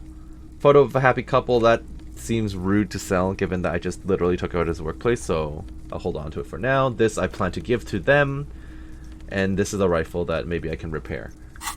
Okay. Another time, Pat. That's not great. I still need $5.40. $5.34 if I want to stay a night. And I don't want to pawn anything else. Kim, do you have any more information? Do you want to talk? Do you want to talk real quick? Yes? Okay, maybe not right now. Tell me about the case What do again. you want to know? Yeah, now that we've inspected the scene, I want to know more about this pissing competition you mentioned. What's there to say? It's just stupidity. What kind of stupidity? The cop kind. Our precincts can't decide if Martinez is part of Jamrock or the Industrial Harbor. Yours or mine, as if we somehow own parts of the city. Typical street gang mentality. So we've let the Union make a mockery of law enforcement here. And now it's come to its natural conclusion. Ah, so this is a struggle over who runs Martinez. Well, sort of. It's less a matter of who gets to police Martinez than who has to. It's an orphan district, in other words. I think the dispatch desk just told both our stations about the hanging. There was quite the brouhaha at the 57th, I can tell you that. Time to settle it, they said. Cop off. But I assure you, I am not their finest or toughest with 102 cases solved. What I am is least interested in a pissing competition. That's good. So he volunteered to represent the 57th, but not out of competitiveness. On the contrary. That's good. That's why we get to gel together and work together so nicely. Because if he was a competitive, you know, prick or something, he would literally challenge me on everything. And also, given the way this game started, anyone else would have dismissed me entirely, like sent me away, etc., etc. Somewhere in your mind hangs a dark green blackboard. There are two columns. One says, cases solved. The other, confirmed kills. Well, the thing is, we already know what this is all about. He's already explained it to us. It's interesting that it was still challenging, given that this is information that I already know. Close my eyes. The rows are endless. Look for Precinct 41. Jean Vicmer, Judith Minot, a special consultant. What was his name? Then the rows degrade into green nothingness. Your brothers have left you. What? For some reason, I thought you had 104 solved cases. Well, technically. The official record keeper has been known to double count murder-suicides. Okay. A common accounting gimmick used to inflate precinct stats. What did he say? How many did he say? I don't want to... Yeah, okay. The lieutenant said that somewhat sheepishly. So you're still a good cop, right? I'm good enough for this case. I'm not here to compete. I came because I had to. My fellow officers, the sergeants in particular, would have made this scene into a circus. I agree, so thank you. What's special about Martinez? Martinez? Nothing. It's just a puddle at the end of some drain pipe. No one cares about this place. They care about sports. Most of our colleagues don't even know how to get here. North of the interchange doesn't exist. I wonder what that says about me, that I was sent by my station. He raises an eyebrow, thinking it best to let you make the next move.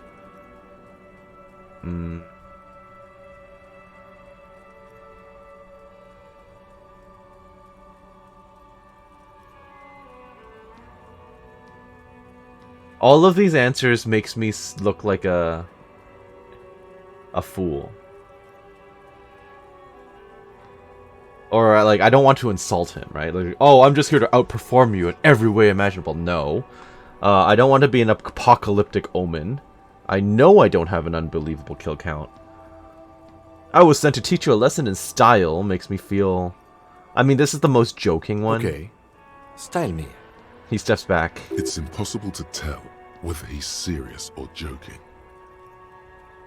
Loosen your shoulders. You should ease up a bit. You need more looseness. No, I don't. I used to. Plain clothes did the trick. For both of us, it seems. Now, He nods towards you. was there anything else you wanted to ask about the competition? If not, we should move. Okay, enough of the competition then. Tell me something else. Yes, it's a wholly pointless matter. Forget I ever mentioned it. He's actually glad it's addressed now. Okay, that's good. Logic, 72%. Sorry, cop. Sylvie suicide jokes. Roy mentioned suicide. And that's boosted it all to 72%. Why did the 41st send me? Look at you. It's because you're a failure. They sent you to Slight, Precinct 57. What? No, that can't be right. Just think about it for a second. You're a raging alcoholic who showed up 3 days late wearing piss-stained disco garb. You weren't sent here to win. Kim, what if my precinct sent me on this case because I'm a screw-up? Like, as a joke. I've considered it. His voice is somber. But it's not true, right? I don't think I can say one way or another. I do think it's somewhat unlikely, though. His voice is somber. Why is I that? checked the records. This jurisdiction dispute, who polices Martinez, reaches back to the 30s. It's as old as my station. And all this time we can't decide who gets Martinez? I think, yes, both stations would prefer a win. Huh, so you are their finest. I am the finest of nothing. Do you really see me as a safe bet? Safe? No. But you're old. You've made it this far. Something has brought you through. We've only just started working together, so I don't know what it is yet. But it's there. So no, I don't think they sent you as a joke. And even if they did, they are in for a surprise. Thank you, Kim. Alright. What are my stats looking like right now? Honor is still at 5. Good cop, bad cop has gone up to 12, which is good. Sorry cop is at 11. Wonderful. Okay. There's still quite a bit to do. I desperately need money. I need 20 real. And my room is already locked. As long as you don't have a free place to stay, you have to do this every evening. Yeah, I have no money, which is not good. Can I just, like, wash his dishes? Can he, like, spot me $5? Like, give me something to work with here.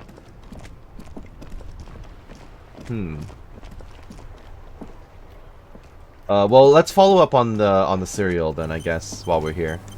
It just autosaved while I walk next to the vehicle. Part of me wants to talk to Cuno S as well. Inside, you see a set of steering levers, a radio microphone, a pull-out toolbox, and the soft glow of the fuel preheater gauge. I'm gonna pick up the radio. I don't know if they're gonna answer at this late at night, but... This is Precinct 57. How may I assist you? Could you run a serial number from a pair of armored boots for me? Sure, officer. What's the number? And the make of the armor, if you know it. E50 100 1000. The make and model of the armor is Fairweather T500 VE. Got it. I'll contact the ICP database immediately. Call back tomorrow. Hopefully they'll have dug up something useful by then. Oh, it's good that I ran the serial then, because apparently I have to call them tomorrow. The International Collaboration Police, ICP, is an inter-Isolari law enforcement service, the crown jewel in the moral intern diadem, alongside EPIS and the coalition government.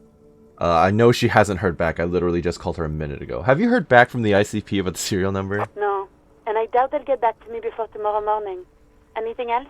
I'm done with the radio for now. End the call. 57's over and out. Her voice disappears into the void. In the cabin, you see a set. Alright, I guess we should go back and talk to Cuno S. I might have to just stay out all night because I have no money. Wonderful. I'm not about to steal from the shops or anything either, so... maybe she'll be nice and give me another $10. That might work.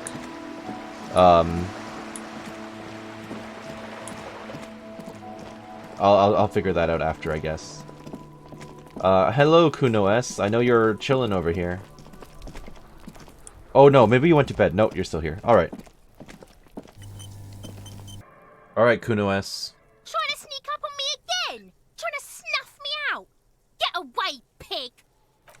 Actually, no. That's not what I wanted to do, but I guess you don't want to talk to me. Can I please enter in this area?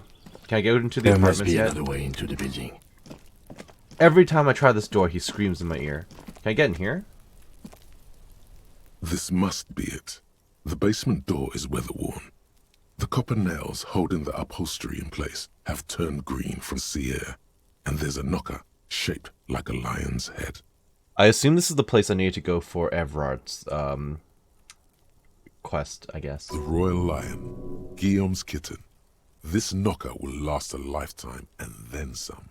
Let me press my ear against the door. The leather upholstery is worn and rough against your jaw. You don't hear any movements. But yeah, so this looks like it's the Everard's intimidation quest, more or less. Okay. In fact, it's oddly silent in the yard around you. No birds chirp. Carefully knock. You knock silently. The upholstery muffles the sound. No response comes from the apartment. I guess no one is in? The lieutenant looks uncomfortable. Lieutenant, what is your opinion on this task we're undertaking? Let's be honest. This isn't what I joined the RCM for, but every day tells you something new about yourself. The lieutenant replies, still inspecting the padded door. Apparently, working with the local union boss to get info on an investigation is not something I'm squeamish about. So you don't mind if I unlock the door? I mind that the local thug is using the RCM for his busy work. But if this gets us to the bottom of this hanging, then I'm willing to look over it. Okay, fair enough. On the other hand, we could just leave and tell Everard we opened the door. No one seems to be tailing us to see if we actually did it. He looks at the surrounding windows uncomfortably. Lie to Everard, that's also an option? Yes. Presenting a fabrication is known to get results here and there. You took this task. You make the call. He crosses his arms. The door is right here. You can just open it and be done with this. Besides, if you never open it, you're never going to find out what's behind the door. You know what? I'm just going to say I opened it. I'm not going to do it. Nope. Not doing it. I'm not doing his dirty work for him. Did I boost any points enough to get Just to actually do this? Ordinary wall. Nothing to see here. Nope. Alright, let's try to get into the apartments then, see if Cuno's dad... I guess I'll fight Cuno's dad or whatever, and then maybe I'll get to actually get some more money. I still desperately need money before I can retire for the night, so... A sturdy metal door guards the southwest. Knock. The door rattles. Stop banging on the door. I'm not letting any more strangers inside.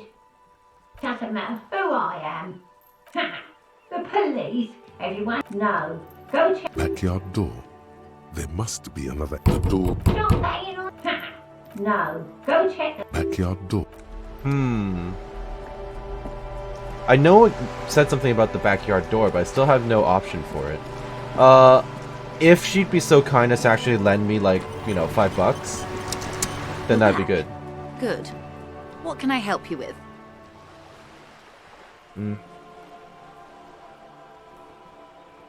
It doesn't look like I can ask her for more money. Yeah, I don't want to fill her in with all this stuff. I'm gonna let Kim deal with her on that front. Alright, so no money options for me. How the hell do I get into the actual apartments then? Let me consult the map. Here. Dress Messier, Esprit de Corps, Electrochemistry, Ceiling. Is he still out here? Electronic doorbell. Look at all these things that I can try. Alright, so I'm currently... Where am I? I'm up here somewhere. Yeah, because this is the Whirling in Rags. And that's the Doom commercial area. That's the dock with the boat. So I'm like right here. And this map does not help me in any way whatsoever as far as locating an alternate way in. So, yeah. Wonderful. Do I have anything here that I could use? I mean, I can equip the flashlight again. And, have the chain cutters. Which I haven't actually found a use for yet in the game, which is interesting. Alright, let's wander real quick.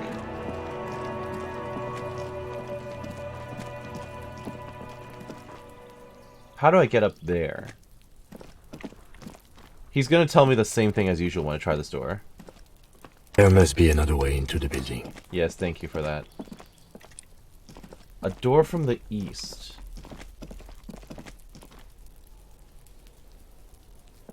Also, I never made my way into the greenhouse, but I don't think it's possible.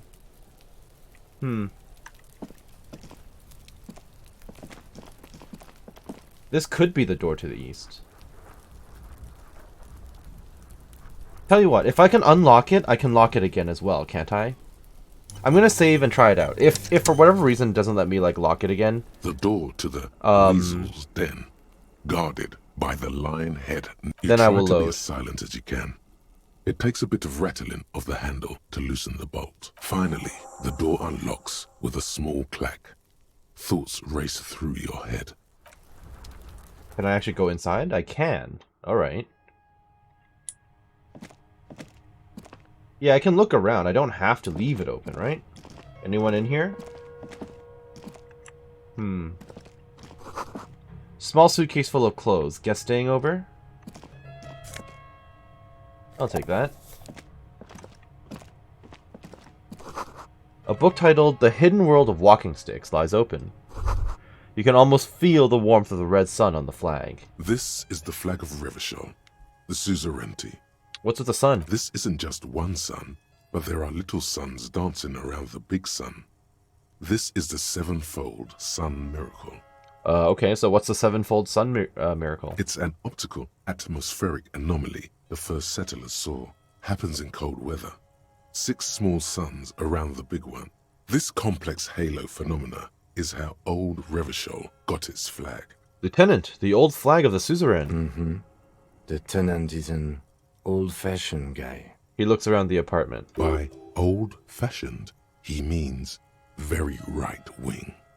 I will not bow to the flag. The flag doesn't seem to mind. It's just a colorful fabric with a sun sewn onto it. Like all feudal flags, it looks like a children's drawing.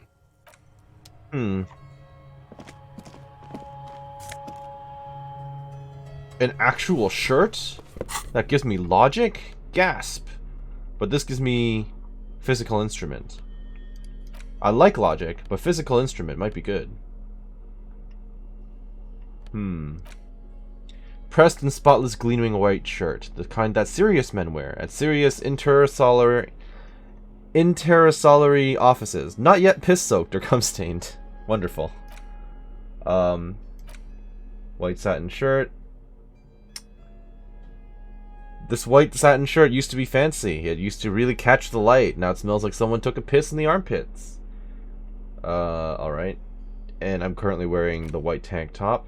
Tank top! Gym vest! Reeking of sweat! This sleeveless shirt is the best choice if you're not afraid to show off your masculine upper body and that hairy chest. Yeah, but physical instrument is one of my weaker things, so having a plus to it is pretty good, I think. Orange bum hat. An orange beanie with a couple of big-ass holes on the side. It looks like it might have been used as a mask during an armed robbery. Alright. And neat office shades. These are stuffed away in the dock workers' union office. They're perfect for scribbling down paperwork when the sun tries to get in your eye. Good for staring down suspects, too. But -1 drama. That drama stuff, though. Very good. Dick Mullen's hat. If anything, this wide-rimmed hat looks even better than the hat Dick Mullen wears. Dick Mullen is stupid, and not even real. You're real. Your brain is real. Your real brain is inside the hat. I'm sure there's other descriptions. Yeah. This is a police cloak made from heavy tarpaulin. It might be nigh wind and waterproof if there weren't 3 bullet holes scattered on the surface. The signature white rectangle of the RCM covers the garment's back. My pants. These golden brown trousers are flare cut. Normal bell-bottom trousers would be boot cut, but these are far from normal. They're someone's piss-soaked, cum-stained party pants. Great. Alright, I'll read the rest of the stuff eventually. Whoever lives here admires fair-haired fantasy heroes with big muscles. Alright. A row of mugs sits on the shelf. Each one depicts a human figure. A dark-skinned woman grinning amidst mysterious symbols. A broad-shouldered man shoveling potatoes, and others. Tap on the mugs. A little ring. Though cheerful, the images on the ceramic make you vaguely uncomfortable. Are these similar to the racist mug that I have in my inventory? The images betray a lack of interest in human beings. They are merely unflattering caricatures. Yeah, that's what I think so. Yeah, okay. What do I mean by uncomfortable? The owner of these mugs doesn't like people of other ethnicities very much. Typical asshole. This person is unhappy. The lieutenant picks up one of the mugs, then puts it back down with a look of disdain. I'm beginning to feel better about breaking into this man's apartment. Yeah, me too. Whip out your yellow man mug and compare. Yes, your broken mug friend would feel very much at home here. The same humor, the same mocking lines. This might be related to the murderer then. There's the missing tin soldier. Whoever lives here might have used the Whirling's container to dump his trash. Interesting. So actually doing this is kind of leading me on a potential lead. And now they've drawn the ire of the Union. The plot thickens, as they say. Indeed. An interesting little clue. Let's see where this goes. Clues have a way of magically connecting to other clues down the road. Perhaps you should break into apartments more often. Do you really think it's the same person who put the dead man's clothes in the trash? It's possible. Who knows? I'm not expecting too much from this clothes in the trash lead either way. It might turn out to be some random local matter, but still, a nice coincidence. Indeed. The lieutenant opens his notebook. You could ask Everard who this person is once you're done here. Yeah, move on from the mugs. Okay. I don't think there's anything else in here that I can look at, though. Alright. Don't think I can lock the door behind me, so it is what it is. Still can't get into the apartment building. Hello? Can I talk to you from down here? You see a young man Oh, I can. on a balcony nursing a cigarette. His eyes have been following you for a while. Not looking for any trouble, officer.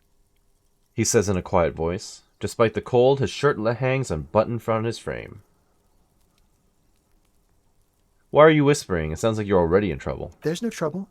I'm just speaking in a lowered voice. He says okay. He says sotto voce? I don't know. I don't want to be seen talking to the gendarmerie if that's okay. I just want to finish my cigarette. Sure. Don't let him go. This could be your witness. The balcony has a great view of the whole thing. True. Actually, the gendarmerie really needs to talk to you. Is it really that important? He asks you adjusting his shirt. Like a nervous cat, he keeps stealing looks at the neighboring windows. All right, but make it quick. Once I finish this cigarette, I have to run. I need to get inside this apartment building. Can you help me? Help you? No, sorry, gendarme. I have to run. He shakes his charming head. Can you tell me your name? My name? My name is Martin Martinez. That sounds like a bullshit name. That's definitely not his real name. Yeah, that's what I thought. You're not actually called Martin Martinez, are you? No, of course not. Could you please lower your voice? He scans the courtyard. It's silent like the bottom of a well, every sound captured and reflected back. Ask him again. Listen, I really need your name. And I really need to finish this cigarette. He replies with a subtle smile. But he hasn't left yet. Looks like you've got a good view of the Whirling's backyard. Can you tell me anything about the hanging? I can tell that you finally got him down. Thank you. It was quite a disturbing sight, even by Martinez standards. What were you doing last Sunday? Oh. You already asked me that, didn't you? He waves lazily with his cigarette. Wait, is someone else investigating the lynching? Did I? No, not you. Some more muscular type. He gestures idly. And when did you speak to this more muscular gentleman? The lieutenant takes out his little blue notebook and writes something down. Last week? I don't know. Look. He looks around the courtyard again. Old patio chairs and dead houseplants litter the scene. He's an actor declaiming a soliloquy. See how you hang on his every word? You didn't answer the question. What were you doing last Sunday? I had a friend over. What kind of friend? It was my Sunday friend. Makes sense. Friends are nice on Sunday. You don't have to work. You can just spend time with pals, watching rugby and drinking beer. What's your friend's real name? Did he see something? There's no way he's going to tell me his friend's name. He doesn't even tell me his own name. He doesn't reply, gesturing no with his cigarette.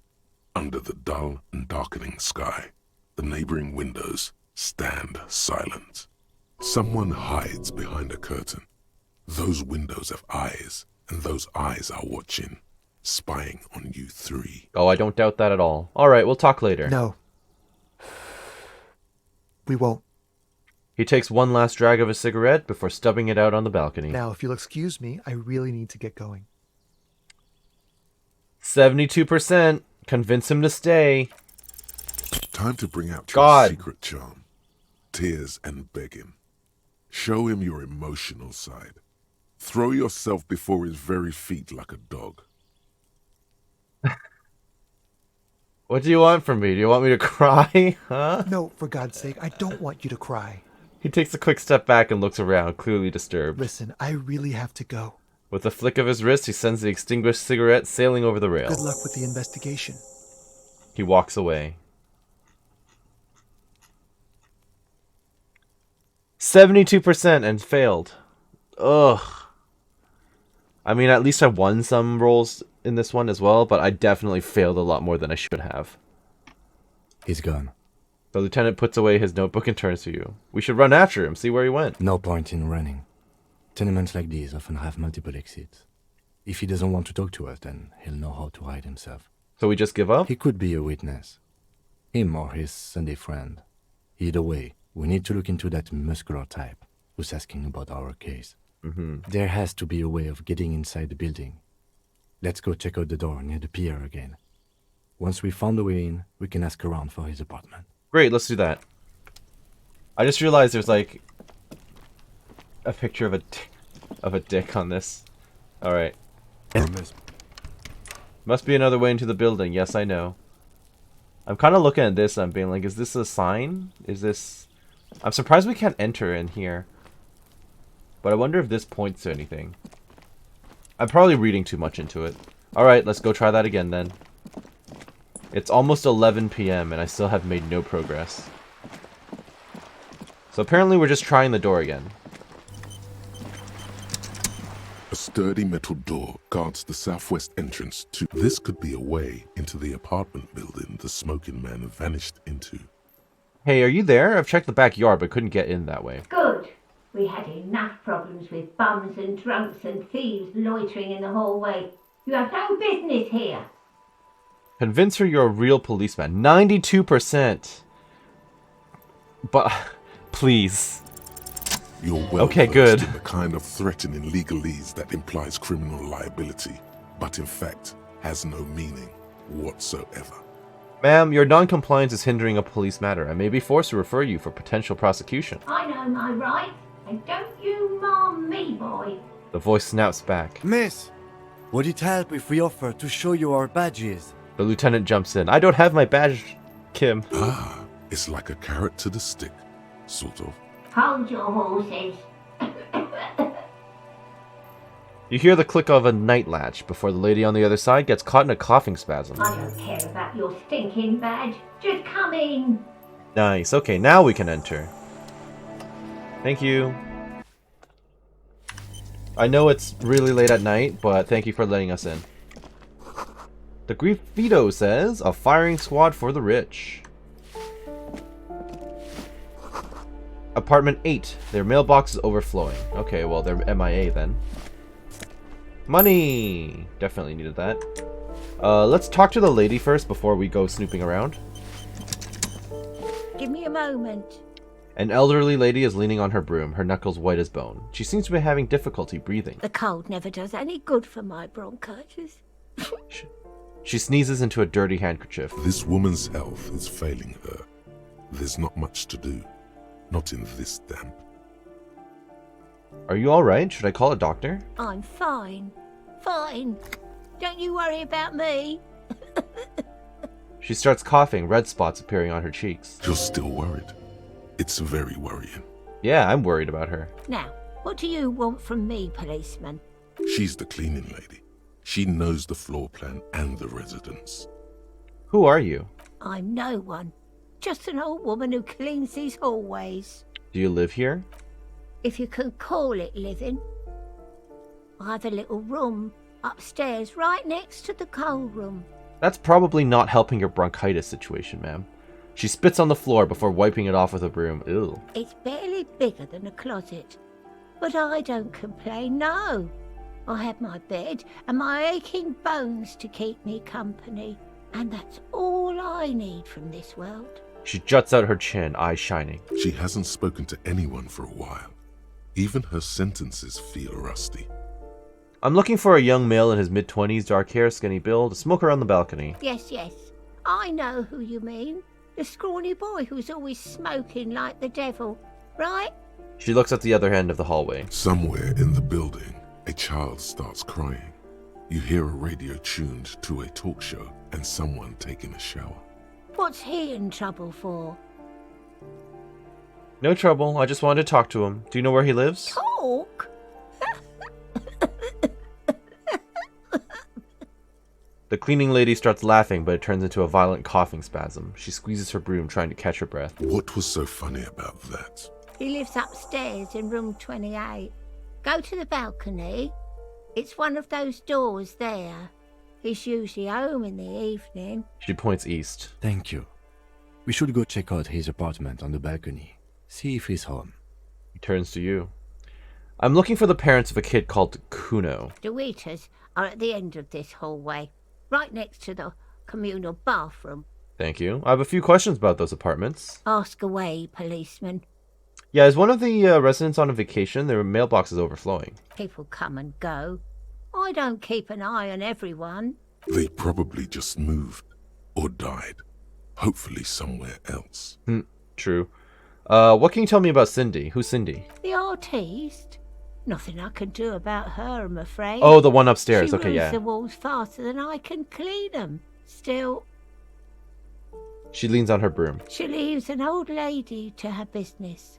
More than I can say for others. That's all for now, thank She you. mumbles some kind of a response, then hacks something into her handkerchief. Thanks, I'm off. Okay, so actually looking at these apartments gives me some more dialogue options with her, which is nice. So let's take a look at that.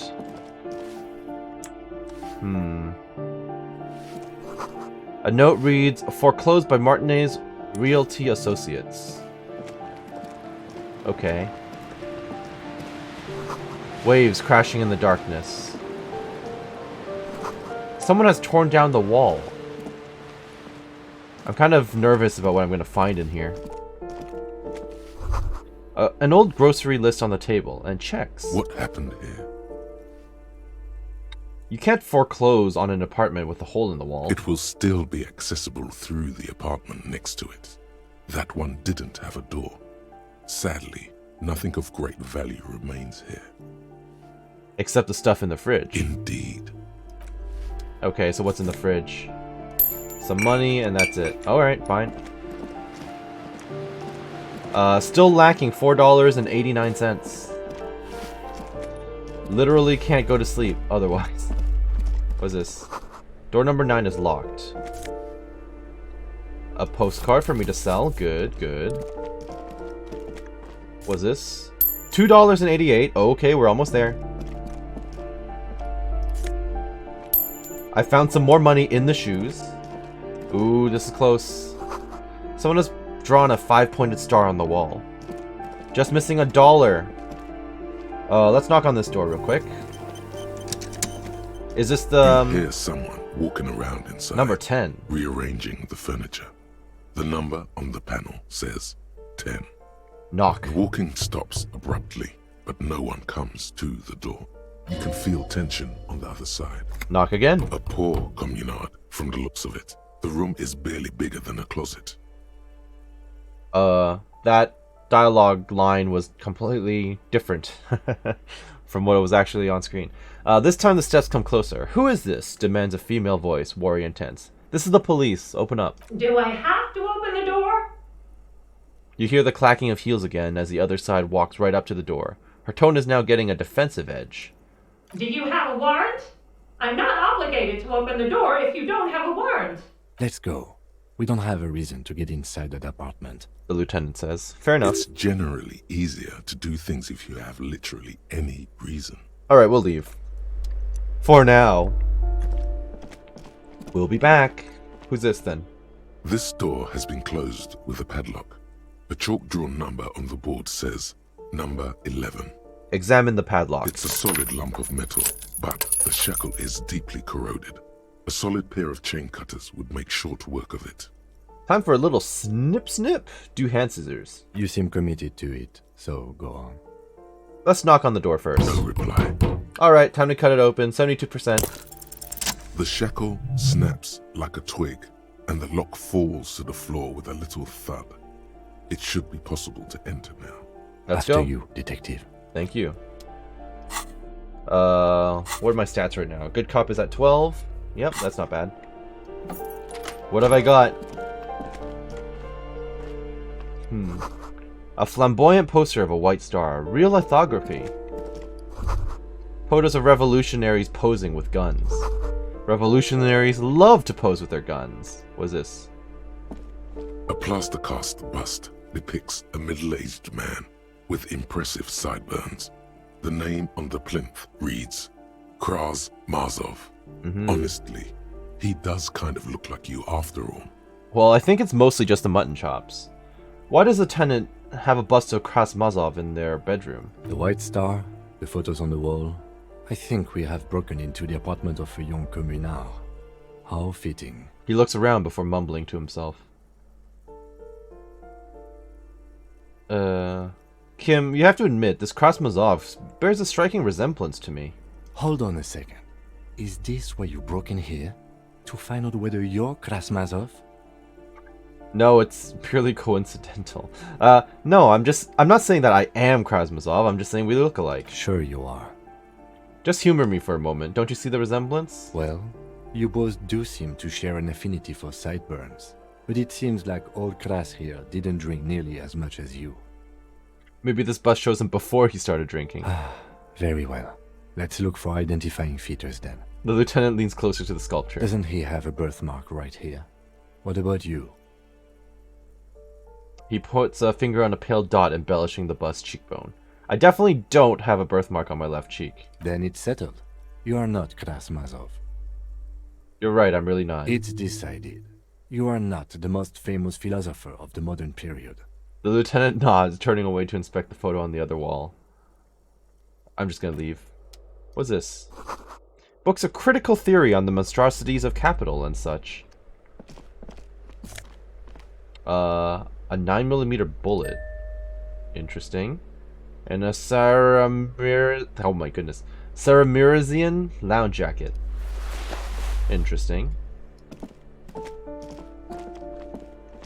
I don't really know whose room this was. That isn't just a 5-pointed star. It's an inverted white pentagram cradled in a wreath of antlers. The iconography of communism, in other words. Inspect the symbol closer. The star and antlers was developed in the 6th decade of the last century and quickly adopted by Mazov and the communards during the revolution.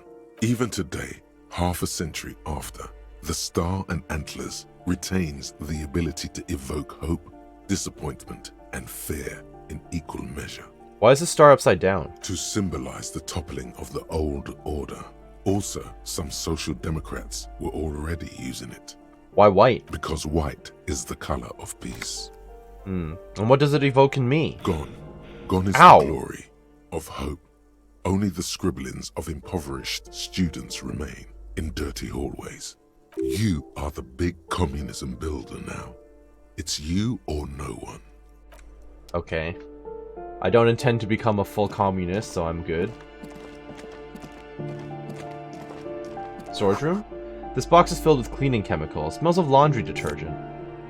I'll take those flip-up glasses. I won't use them, though, because it takes away my authority. Eviction notices and missing pets are plastered on top of each other. An old shoe rack. Boots, sneakers, and old slippers. Okay. I'm seeing multiple ways out onto the balconies, but let me try these doors on the inside before worrying about what's on the outside. Which door is this? A shabby door hangs oddly on its hinges, secured to the doorframe with a safety chain. An unpaid energy bill is attached, threatening to cut off the electricity. It's addressed to Mr. Uno Doroita. Looks like we found out where Cuno's dad lives, point to the bill on the door. And the place comes with 3 months' worth of utility bills. Knock lightly. No response. Good thing you already have the chain cutters in your hand. Nothing left to do now but snip, snip. 92%. Go! It should be Are easy, you kidding me? It's just an awkward angle, okay? The door doesn't really open wide enough to really get the cutters through. You can't get the leverage you need. And the cutters are blunt. And the chain is just super strong, okay? It's not your fault you can't cut it. Trouble with the chain, officer? These are no the lieutenant smiles. These are no ordinary chains. They're titanium chains. Supreme titanium, Kim. Supreme titanium? Sure. The door inside this complex has super hard, super expensive chains. The lieutenant blinks. You can't stand for that. Come on, show him what you can really do. 97% plus 1 won't be beat by a goddamn door. Alright, use the cutters on the chain. You know what? Let me put on the interfacing gloves, okay? I wanna guarantee it. I'm real tired of losing these easy, supposedly easy rolls. On its hinges. Oh, this doesn't help at all. Door frame with a safety chain, an unpaid energy bill. Well, okay, it's 97% both ways, so let me put on the half-light gloves again then. A shabby door hangs oddly on its hinge snip. So much for that goddamn chain. The links fall to the ground on the other side of the door. You have bested the titanium menace. I can't help but notice that all my rolls seem low as well. I know it's just my luck in general. Feels about right. Don't let the quiet fool you. The beast is in there somewhere, ready to rip you to shreds with a broken bottle. I know there's no stopping you, but let's at least make this quick. The lieutenant looks worried. Alright, let's see what we got. Hello. Oh, he's not in here. Oh. Glossy erotica covers the wall, wrinkled from moisture. Lovely. So he's asleep in there then, probably. You don't need that. Anything on the desk? A phone book lies open on the table, covering a stack of utility bills. Right next to it, in plain sight, sits a small bottle of amphetamine, conveniently equipped with a straw. Lieutenant, I've located psychoactive substances on this table. Good. Confiscate it. The minuscule amount of amphetamine doesn't interest the lieutenant in the slightest. He listens instead to something in the other room. Take the speed from the table. You pocket the bottle as if it were the most natural thing in the world. Blast it before you face the beast. Deruita. You're going to need the encouragement. I'm not going to do that. Alright, let's try the other room. He seems asleep. Oh, is he just in the bed? The air stinks with something sour. Ooh, regular black jeans. Gets me some composure. I prefer it over the electrochemistry. Gimme. Thank God for black jeans. Everyone looks good in black jeans. Combine it with your favorite book t-shirt and a yellow plastic bag. Well, I do have the plastic bag. To channel that laid-back, trash bin raccoon meets a cool professor vibe. Or do whatever you want. It's just a pair of black jeans after all.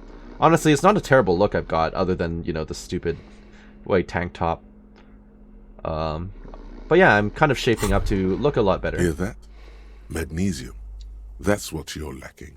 The lack of magnesium has you slouched. So there's a lack of magnesium in me. Yes, and it's critical. Look at yourself. You're practically devolving into a fish due to the lack of magnesium in your bloodstream. So I need to mag it up? You need to get so magged up. You've probably had 2 heart attacks and a minor stroke already. And the only prescription is insane amounts of magnesium. That sounds unhealthy. 1 stroke? Don't be so modest. He's having one right now. You're saying I need to become a magnesium-based life form? Yes. If you want to live, you need to evolve. You need to transcend the carbon barrier. Go to the apothecary and buy insane amounts of magnesium. It will reverse the damage to your circulatory system. I kind of doubt that, so I'm not going to internalize that thought. Okay, so there's just a guy, I think, sleeping in the bed? A bundle of clothes heaped on the bed. A stained parka, some towels and a duvet. Some socks even. Hold up, Lieutenant. Look at that pile of clothes. The lieutenant has covered his nose. Slowly reach out your hand. Something underneath there is breathing. He's snoring. It doesn't give a shit that you're a cop. Stop your hand now, or you're gonna die. It's not too late. No one's going to blame you for backing out. You don't have to do this. Just get out. Keep extending your hand towards the pile. Your hand touches a greasy duvet covered in cigarette burns and ketchup stains. You hear a growl. There is something alive underneath it. Pull the blanket off. You see a 60-year-old, fat, red-headed man passed out from large amounts of alcohol and God knows what else. The smell of shit rises from his mouth. Ugh. You don't have to take him down. He's already down. Kim, is this thing even alive? Well, he's clearly alive. I'm afraid it is. Look, it moves. He points to a fleshy lump sticking out from the other end of the blanket. The limb seems to be twitching from time to time. A groan rises from the man's throat, dry like a death rattle. He's trying to say something in his sleep. Let me exhaust these other options before trying the check, because I might get some modifiers to it. I need to boost my perception, actually. I've only got 3 in it, apparently. Is this Cuno's father we're seeing? Well, judging by the color of his hair, I would say yes, it is. The lieutenant's right. The man's unwashed hair bears a familiar ginger tone. Even the hair on his chest is coppery. The light from the window falls into his half-open eyes. Well, you say light from the window, and I'm kind of like, it is almost midnight, right? I don't think there's going to be much light coming through, but all right. There's still plenty to be scared of here. Just not what you thought. I was expecting something worse. I think he's still quite bad. I mean, what he has come to. The lieutenant tilts his head. This man won't be feeding his family anytime soon. Not that he was, but at least he won't be beating his son. True. The lieutenant thinks this to himself. A pair of half-open bug eyes is staring back at you from the dark, empty, and frozen. It's clear that the person behind them is not awake. Hold on, what happened to his eyes? Can't you tell? It happens to exceptionally committed substance abusers. They fall asleep with their eyelids still open. Not a pretty sight. He's gonna sleep it off, I know this shit. Suddenly, the man starts growling. 3 words manage to escape his mouth, along with a strong stench of alcohol. Look, he's trying to communicate. Maybe we should help him somehow. What is there to do? We could turn him on his side so he doesn't choke on his own vomit, but he's already on his side. Excellent form. We could take him to Remedy or Saint-Baptiste, but he doesn't have money for medical services. The almshouse would turn him down. True. They don't do charity for people who are trying to kill themselves.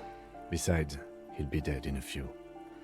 The lieutenant stops, listening to him. Years, months, weeks. The pile of blankets grunts miserably. Yeah, he's probably not going to be alive for much longer anyway. I took your amphetamine, old man. Silence. Only heat emanates from the sleeping body. Alright, well, roll on the 58%. The man groans once again, but his tongue keeps failing him. It's impossible to make out the syllables. A hand emerges from the blankets, trying to gesticulate something. And then it dawns upon you, clear and surreal. Pigs, he says. He's trying to call you pigs. What did you just say? His hand falls back on the bed, limp and defeated. A loud snore escapes his mouth. He's asleep again.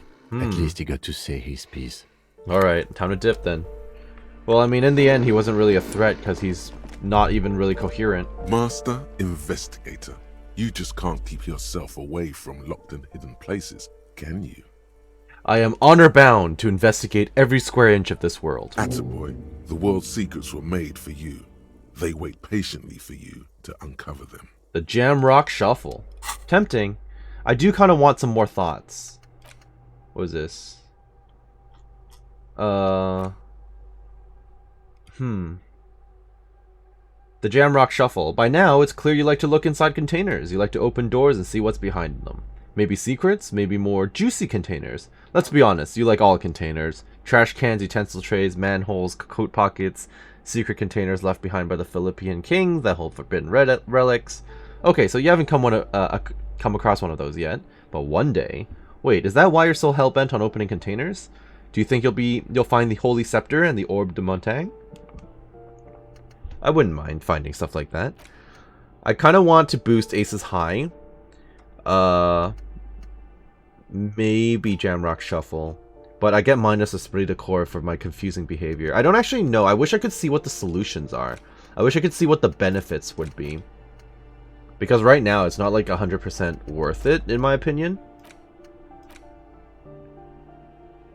Just because I actually don't know, like, what the bonuses are. Like, if it's something like super minor, like this one, right? Like, speed gives one side. It's like, I don't use speed. I'm not planning on using drugs, right? So, anyway, I'll leave it for now. So that's that door. Oh, what else is there?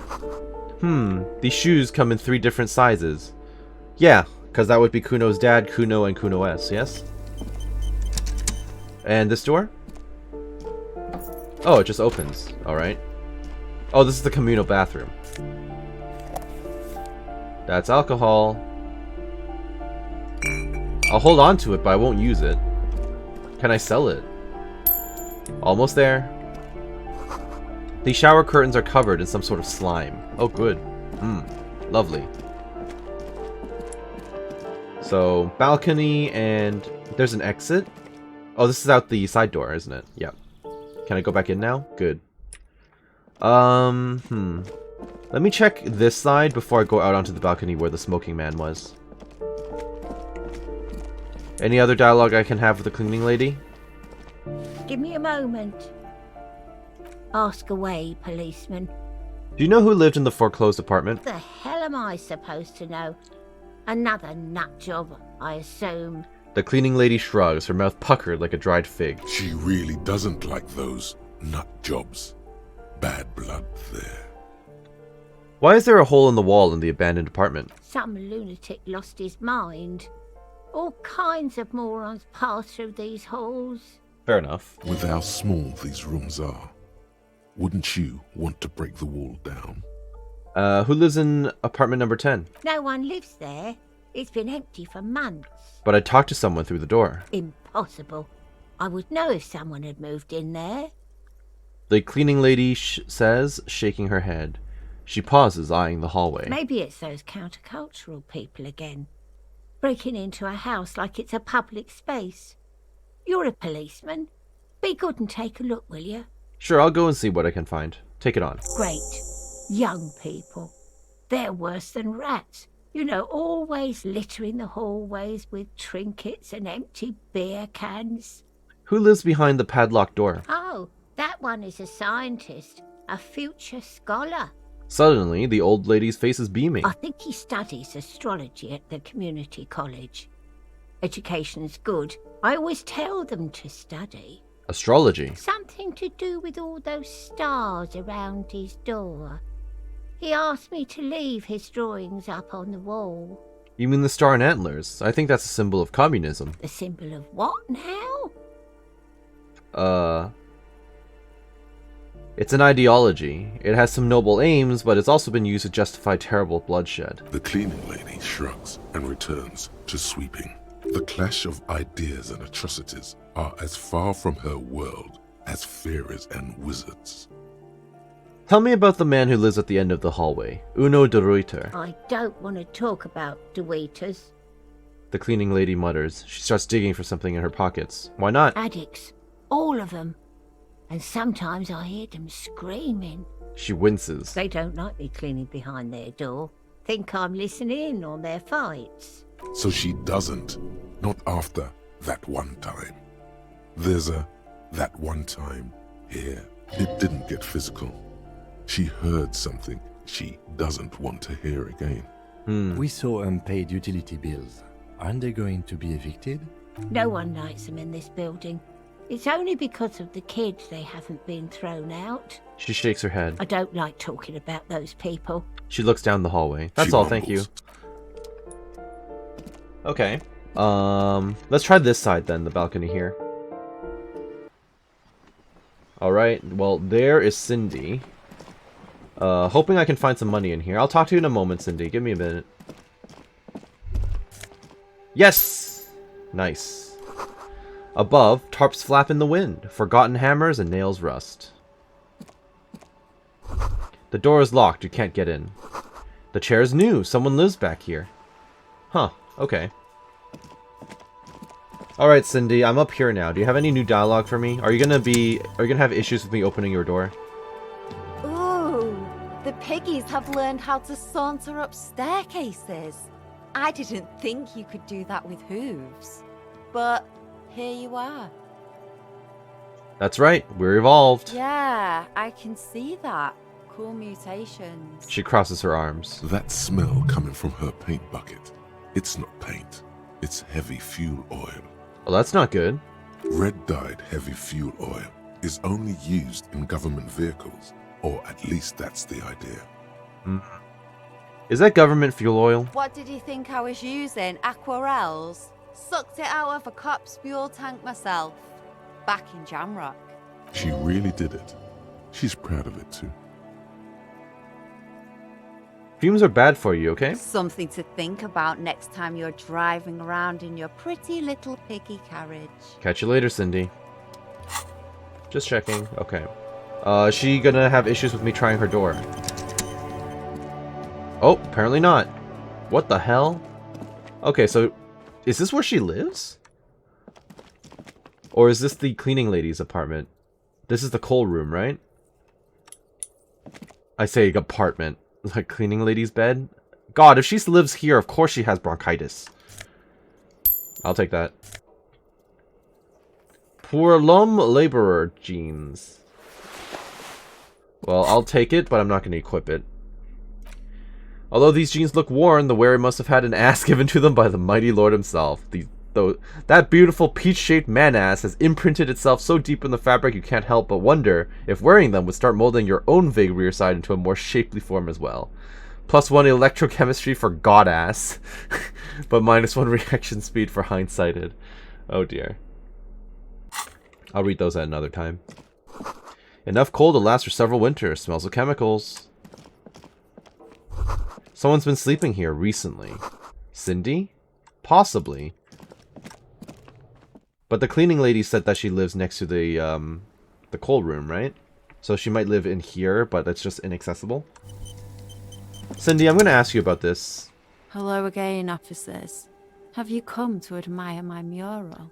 Is that bed in the coal room yours? Ooh. Not only have you found my address, you've discovered my biggest secret. I'm a coal miner. Don't you have a real home? Does anyone in a city like this?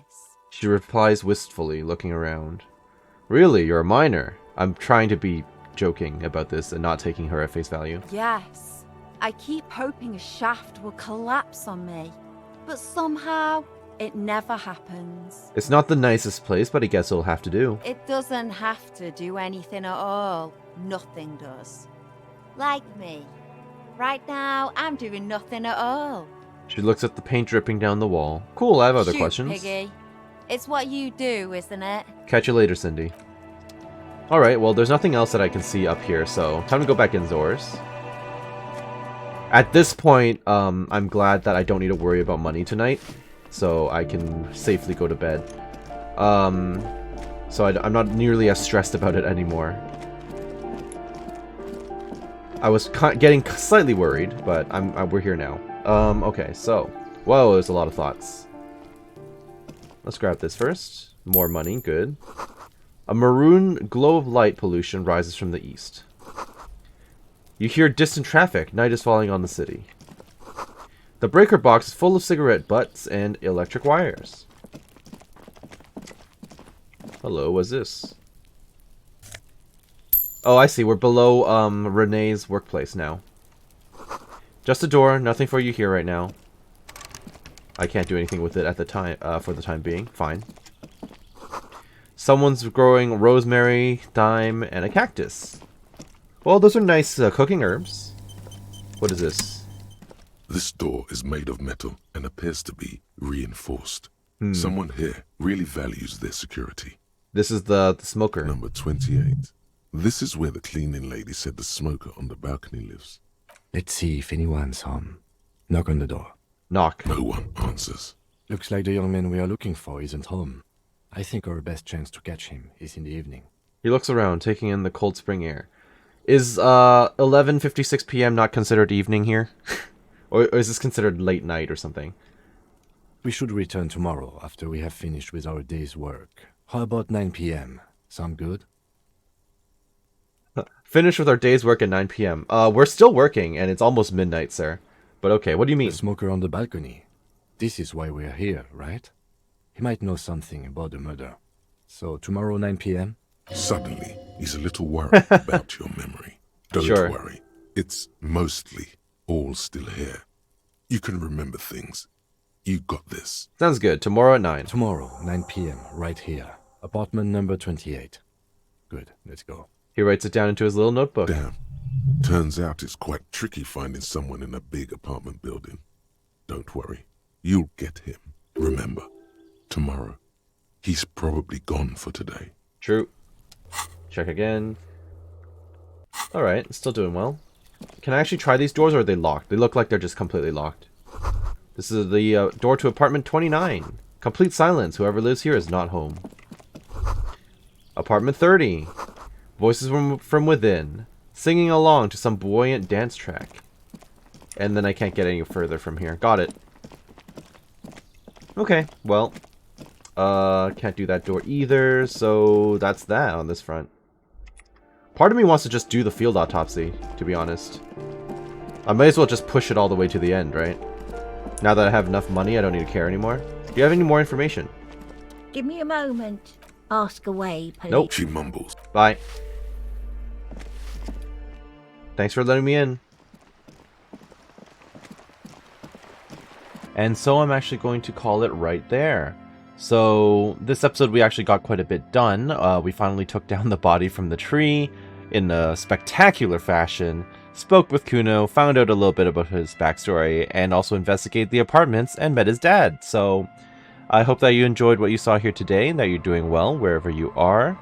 This has been Karst with Disco Elysium, and next episode what we're going to do is we're going to do the field autopsy and then probably move on to the third day. So I hope you're looking forward to it. Thank you for watching. Have a great day. Bye-bye.